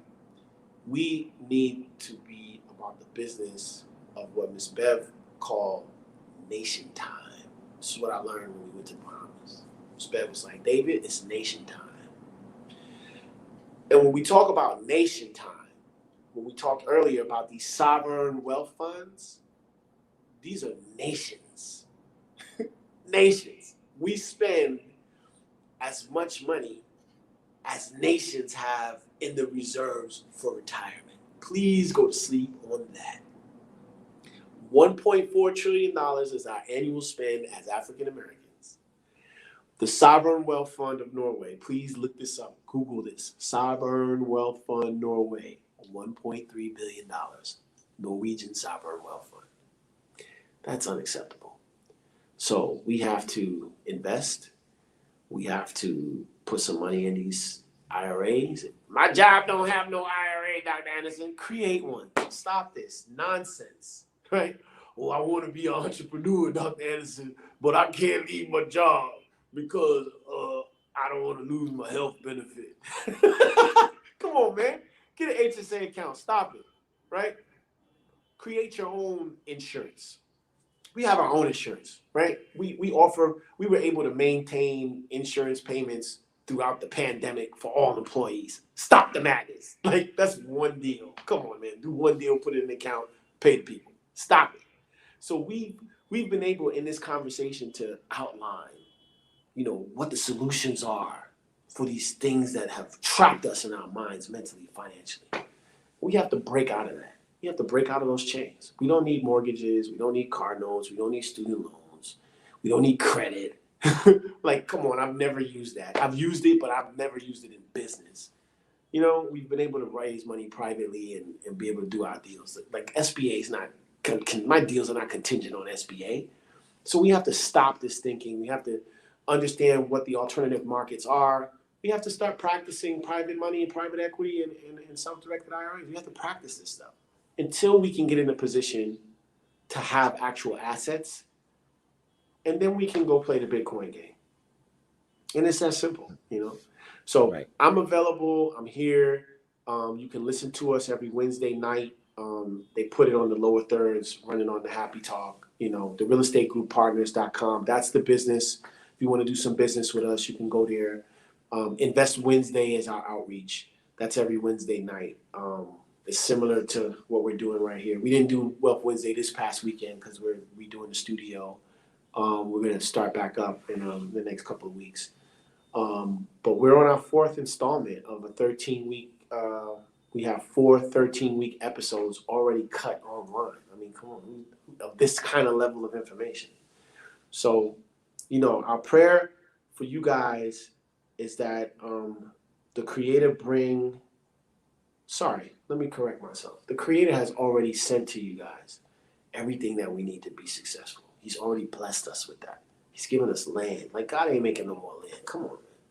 You know what I mean? He's given us gold, man. Like, even for gold to get to Earth, a star has to explode. We putting gold in our mouth, and a star has to have a supernova and race to Earth and then crash land on Earth, and we dig for it. That's how gold gets here, and we put it in our mouth. We put it on rims. So we got to really understand what the Creator is communicating to us. But we can't read the meta network. We don't know. So we got to understand what we've really been given. And we have to become alchemists and make what has been given to us the most important thing possible. And that's land ownership. You do that first, everything else will come. Trust me. Everything else will come. So I love you brother. Guys. Thank you. Happy. I appreciate you, Felicia, Labrie. Thanks for staying on top of me and make this happen. This has been dope, man. I'm excited. Nah, definitely. If you can hang out just a minute behind stage, I must close out the show, and I'll be backstage to talk to you in a second. All right. Problem. Oh, let me give the number to the office just in case I forgot to tell Felicia this earlier. It's 888-755-5105. Maybe she can put that on the lower third. 888-755-5105. That's the office number. All right, brother. All right. I'll see you in a second. All right. All right, man. All right. Peace, family. Thanks for hanging out. Definitely a dope discussion. You see where it was going. A lot of powerful information. Jewels being dropped. Financial jewels. We definitely have to make sure that we, follow up with some of this stuff and stay on top of it. The brother definitely gave us a lot to think about, a lot to use, tools, real solution-oriented methods of success for us. Definitely want to give a shout out to all those who hung around. Definitely a long discussion, a little longer than our normal happy talks. The brother DM, Pseudo Charlatans, Calic Jenkins, Jacqueline Bailey, Joel Armstrong, DM. Shout out to Sean for the Cash App donation. Thank you to all those take the opportunity to participate in the support financially with the program. Cash App, Super Chats, definitely want to see shout out to that. And if you haven't done so have an opportunity to do that. Definitely shout out to AJ Hodge, everyone for their comments. As much love and respect. If you just coming on the program now, and you're not subscribed to the YouTube channel, you don't follow us on Facebook, Instagram, and Twitter, please take this opportunity to do so. Follow us on all social media platforms. Extremely important. We got some great announcements coming up. The Happy World Tour, Theatrical Tour is coming. We'll be coming to a city near you. When we announce the tour, if you have recommendations about coming to your city, if you don't hear it in the announcement, please let us know, and we can definitely talk about that. Again, as always, for those who haven't seen it, take this opportunity to see HAPI. This is the foundation. It's the foundation when we talk about the economic conversation. It's a snapshot of economic history from the beginning of times until now. And it's totally in line with this discussion. Economic wellness is the theme of HAPI. Definitely shout out to Felicia for holding it down. Hopefully I'll be able to come on more of the broadcast and do more of the shows. Looking forward to doing that. It's been so long.